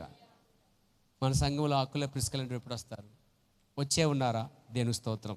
ఉన్నారా? దేవుని స్తోత్రం. ఉండి వెళ్ళిపోయారా? దేవుని స్తోత్రం. రాబోతున్నారా? దేవుని స్తోత్రం. ఏదైనా మన సంఘానికి మాత్రం అకుల ప్రిస్కిల్ల కావాలండి మనకి. అమ్మేన్. వాళ్ళు ప్రవర్తకాలంలో ఇద్దరు అకుల ప్రిస్కిల్ల వల్లే పౌలు కాలంలో ఎలా పనిచేస్తారో, ప్రవర్తకాలంలో కూడా వృద్ధాపం వచ్చేదాకంటే ఇద్దరు భార్యాభర్తలు టేపు పెట్టుకెళ్ళి పరిచయం చేశారంటే వాళ్ళు పౌలు కాలంలో, విలియం కాలంలో. కనిపిస్తుంది మీకు? కంపారిజన్ తెలుస్తుందా? ప్రభు నామ మహిమ కలుగాక, స్తుతి కలుగునుగాక. అక్కడ వాళ్ళు పని చేసుకుంటూ సువార్త చెప్తున్న సమయంలో పౌలు గారు అక్కడికి వచ్చి వాళ్ళతో కలుసుకుని వాళ్ళతో మాట్లాడి అప్పుడు వాళ్ళతో కలిసి ఆయన కూడా అక్కడే కొన్ని రోజులు నుండి చేతి పని చేసుకుంటూ సువార్త చెప్పారండి. దేవుని నామమునకు మహిమ కలుగాక, దేవుని నామానికి స్తుతి కలుగును గాక. పౌలు గారు డేరాలు కుట్టుకునే పనిలో ఉన్నాడు తెలుసా, అదే పనిలో లేడు అతను. ఆ పని చేసుకుంటూ ఆర్థికంగా ఇబ్బంది పడకుండా, ఎవరి మీద ఆధారపడకుండా, తానే స్వయంగా పని చేసుకుంటూ, తానే భోజనం సమకూర్చుకుంటూ, తానే సువార్త చేస్తూ దేవుని సేవ చేసిన సేవకుడు అతడు పేరా. ఇక మన కాల ప్రవర్తనకు వద్దాం. ఆఖరిగా ఎక్కడికి వచ్చాను తెలుసు మీకు, అర్థమవుతుంది పేరా? మన ప్రవర్తనకు వద్దాం. ఎంతమంది తెలుసు మన ప్రవర్తన జీవ చరిత్ర? నా జీవ చరిత్ర వర్తమానం ఉందండి, చదవండి పేరు. లైఫ్ స్టోరీ చదవండి, బాగా చదవండి, మళ్ళీ చదవండి. ఒక చదవంటే దయించి నా విన్నపం అంగీకరించి మరొకసారి చదవండి. తన జీవ చరిత్ర అంతా చెప్తున్నప్పుడు చాలా బేదరకం, అది విషయం తెలిసే విషయం. కఠినమైన ప్రపంచంలో బహుశాలని బేదరకం లేదు, అంత భయంకర బేదరకం అండి. అయినా 10 మంది సంతతి వారు, తల్లి తండ్రి. ఇతను చిన్నప్పటి నుంచే చదువుకునే ఆశ ఉంది. 7వ క్లాస్ చదువుకున్న తర్వాత ఇంకా చదువుకుందాం అనుకున్నాడు, కానీ కుటుంబ భారం ప్రవర్తన మీద పడిపోయిందండి. తండ్రి చనిపోయిన తర్వాత పూర్తి భారము పెద్దవాడు కాబట్టి పడిపోయింది. మీకు తెలుసా, కుటుంబంలో పెద్దవాడి మీదో చిన్నవాడి మీద పడిపోద్ది మొత్తం భారం అంతా. అంటే మధ్యలో పడదని కాదు, కొంచెం సుఖపడతారండి అంతే. పడితే పెద్దవాళ్ళ మీదో లేక ఆఖరి మీద పడిపోద్దండి. మధ్యలో చాలామంది 50% సేవ్ అయిపోతారు అనుకోండి, కొంతమంది ఎక్కడో ఉంటారండి. ఇలా కుటుంబ బరువు అంతా ప్రవర్తన పడిపోయింది. ఇక ప్రవర్తన ఏం చేస్తారు, చదువు పక్కన పెట్టి ఇక ఆయన గాలం పట్టుకున్నాడు, గన్న పట్టుకున్నాడు. చిన్నప్పటి నుంచి అతడు గన్న పట్టుకోక ముందు నుంచి కూడా అతడు గాలం పట్టుకొని అడవులోకి వెళ్ళి, అంటే కొన్ని ఉచ్చులు పట్టుకొని అడవులోకి వెళ్ళి కొన్ని ముఖ్యమైన జంతువులు వేటాడి చేపలను తీసుకుని వచ్చి, ఏమండి ప్రవర్తకి అది హ్యాపీ మాత్రమే కాదండోయ్, జీవితం కూడా. సరదాగా చేపలపడితే కలదు అతను, బతకటానికి చేపలపడ్డాడు తెలుసా మీకు ఆ విషయం? ఏదో సరదాగా ఈరోజు చాలామంది టైంపాస్కి వేస్తూ ఉంటారు, పెద్ద పెద్దలందరూ టైంపాస్కి. అక్కడ నో డబ్బుల కోసం అతను వెళ్ళి పని చేశాడు, టైంపాస్ చేయలేదు. కష్టపడి చేపలు పట్టి అర్ధరాత్రి తెలుసా 3 గంటలకి, అర్ధరాత్రి 3 గంటల లాంతరి పట్టుకుని, ప్రవర్త చిన్నప్పుడే లాంతరి వెలిగించుకుని అడవి లోపలికి వెళ్ళి కొన్ని జంతువుల్ని వేటాడి ఉచ్చులు పెట్టి వలబట్టి ఒగ్గి వాటిని పట్టుకొని తెల్లారిసరికి 6 గంటలకి మార్కెట్లోకి వెళ్ళి వాటిని అమ్మి, తెలుసా మీకు, ఆ డబ్బులు తీసుకుని వస్తా కొన్ని జొన్నపిండి, యావాలు, గోధుమలు, కొన్ని సరుకులు తీసుకుని వాళ్ళ అమ్మకి ఎవరికి ఇచ్చేవాడు, ఎల్లా బ్రహ్మకి ఇచ్చేవాడండి. ఆమె వండి పెట్టేది. ఇదే చక్రం చాలా కాలం తిరిగింది అతని జీవితంలో. యవన కాలం వచ్చినాడు, అప్పుడు తుఫా పట్టుకున్నాడు ఆయన, తుఫాకుతో కూడా వేటాడ మొదలుపెట్టాడు.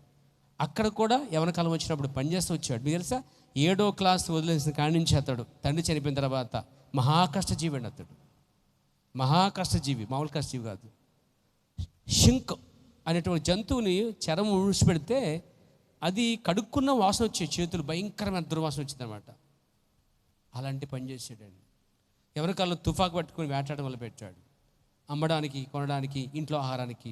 ఆ తర్వాత ఆయన కౌలు బయట పెట్టుకుని కొన్ని గేదెల్ని, ఆవుల్ని, ఎద్దుల్ని మేపడం వల్ల పెట్టాడు. తెలుసా, వాటికి పని చేశాడు. తెలుసా, దేవుని స్తోత్రం కలిగాక. తవ్వాడు, భూములు తవ్వి పైపులు, గ్యాస్ పైపులని, అవి పైపులని వేసేటప్పుడు చేశాడు. రీడింగ్ తీశాడు. తెలుసా, వాడికి పని చేశాడు, ముద్దలు వేయటం. ఒకటి కాదండి, చాలా పని చేశాడండి. ఏమండి, ఆ ప్రవక్త సేవకుడే ఉండి ఆ పని అతనికి అవసరమా? బతకడానికి అవసరము. కష్టించి పని చేసేది విలువైన కార్యమండి. కష్టించి పని చేయటం వలన కుటుంబానికి ఆదాయం వస్తుంది. ఎవరి మీద ఆధారపడకుండా, అప్పులు చేయకుండా బతకడానికి అవకాశం ఉంది. చాలామంది ఇక్కడ అర్థం చేసుకుంటలేదు పేరా, పనివాడు జీతానికి పాత్రుడు, పని చేయకుండా భోజనం చేయకూడదు అనే పదాలు సేవకులకు వర్తించవు అని మాత్రం మీరు తర్జుమా చేయకూడదు. చెప్పారా, మీరే కాదు, ప్రపంచంలో ఎవరు తర్జుమా చేయడానికి లేదు. ఇలా మనం చూస్తే బైబిల్ అంతట్లో అందరూ కష్టపడి వచ్చారు, ప్రవక్త కష్టపడ్డాడు. అంటే ఇక్కడ ఒక పక్క కుటుంబాన్ని పోషించుకుంటూ, ఒక పక్క దేవుని రాకడ కోసం నువ్వు చూస్తూ, ఇంకో పక్క నువ్వు పని చేసుకుంటూ ఉన్నట్లయితే నిజంగా నీ జీవితం చాలా అద్భుతమైన జీవితం అండి. అది అవేమి లేకపోతే కనుక దానికోసం మంచి ప్లాన్ వేసుకో, సిద్ధపడు. చక్కగా ఆలోచించు. దేవుని నామమున మహిమ కలుగును గాక, స్తుతి కలుగును గాక. ఈరోజు వర్తమానం సమృద్ధిగా ఉంది, కానీ ఆర్థికంగా మాత్రం మనం చాలా వెనకబడ్డాం. చెప్పండి, ఎంత వెనకబడ్డాం చెప్పండి. రోజుకో బియ్యం 2 కేజీలు బియ్యం తెచ్చుకొని వండుకుంటున్నాం. ఇంట్లో నూనె అయిపోతే డబ్బా ఎత్తి ఆకలి చొక్కేస్తున్నాం. సబ్బులు అయిపోతే సబ్బు లేని సమస్యలు కొన్ని ఉన్నాయి. అప్పులు తీర్చగా డబ్బులు లేకపోతే ఇంట్లో లేని పరిస్థితులు ఉన్నాయి. గ్యాస్ బండ కూడా మనం వేయించుకునే పరిస్థితుల్లో ఉన్నాం. అది అయిపోతే పుల్ల పైన వండుతున్నాం మనం కొన్ని రోజులు. ఎంత ఆర్థిక సమస్యలో తెలుసు మీకు? ఇంట్లో పరిస్థితి అలా ఉంది. పట్టునొచ్చి పిల్లలకి ఒక 5,000 ఖర్చు పెట్టే పరిస్థితిలో ఉన్నాం. భార్యకు వచ్చి ఒక మంచి బట్టలు కొనలేకపోయిన పరిస్థితిలో ఉన్నాం. కుటుంబానికి సరైన ఆహారం పెట్టలే పరిస్థితిలో ఉన్నాం. కానీ మన ప్రవక్త పని చేసుకుంటూ వచ్చి అంటాడు, ఇప్పుడు నేను సంఘమంతరికి బోని పెట్టి వాడినై ఉన్నాను అంటాడు చోట. ఒకప్పుడు అతను ఆ స్థితిలోంచి వచ్చి ఓ స్థితికి వచ్చిన తర్వాత దశభాగం మానేసి దశభాగం ఆయన తీసుకుని మిగతా ఆ 9వ దేవునికి ఇచ్చి మళ్ళీ పెట్టాడు తెలుసా. అప్పుడు దేవుడు బహుగా దీవించి మళ్ళీ పెట్టాడండి. అప్పుడు అంటాడు, ఇప్పుడు నేను ఇప్పుడు సంఘమంతరికి బోని పెట్టగలను అంటాడండి. ఇప్పుడు నేను కూడా పెట్టగలను అంటున్నాను. దేవునికి స్తోత్రం కలిగాక, దేవునికి మహిమ కలిగాక. మీరు ఎవరైనా సరే సంఘమంతరికి భోజనం పెట్టే సామర్థ్యతకు రావాలి రోజు మీరు. అందుకే 3 నెలలు కూర పంచుకుంటూ కాదు, ఏమండి, నాకు 5 అన్నం వండుకుంటూ రాదు. ఒకే కుటుంబము, ఏకాగ్రత కుటుంబము, సంఘులందరికీ వంట చేసి బోని పెట్టి సమృద్ధిగా ఆహారం పెట్టే స్థితికి రావాలి. అంటే ఎదగాలి మీరు. దేవునికి స్తోత్రం కలిగాక. ఇంట్లో వాళ్ళకి అవసరమైతే ఏదైనా సరే ఏటీఎం కార్డు ఇచ్చేయాలి కొనుక్కోమని. ఇవ్వాలరా?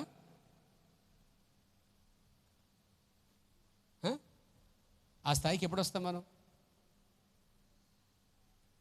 ఈ ఆర్థిక వ్యవస్థలోంచి ఎందుకు బయటపడలేదంటే మనం పని చేయట్లేదు కాబట్టి, కష్టపడలేదు కాబట్టి, సరిపెట్టేసుకున్నాం కాబట్టి.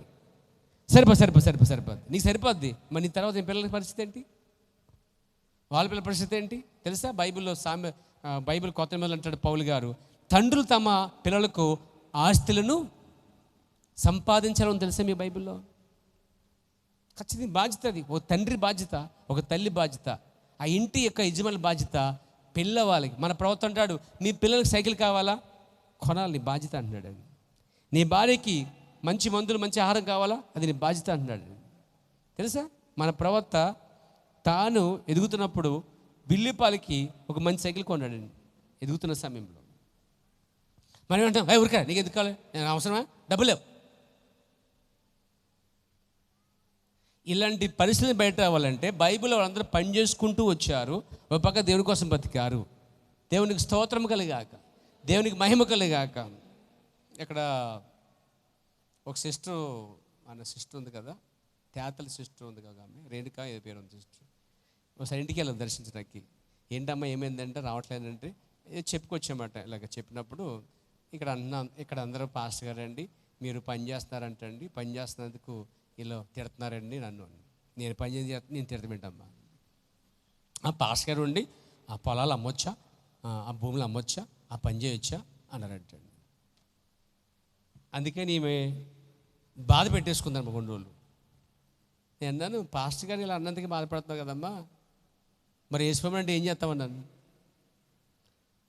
అంటే జనాలు ఎలా తయారంటే పాస్టర్ గారు ఏ పని అంటే నన్ను సోమరు చేద్దాం అనుకున్నారా? నాకు అవగాహన ఉంది, మీకు అవగాహన ఉంది ఆ విషయంలో.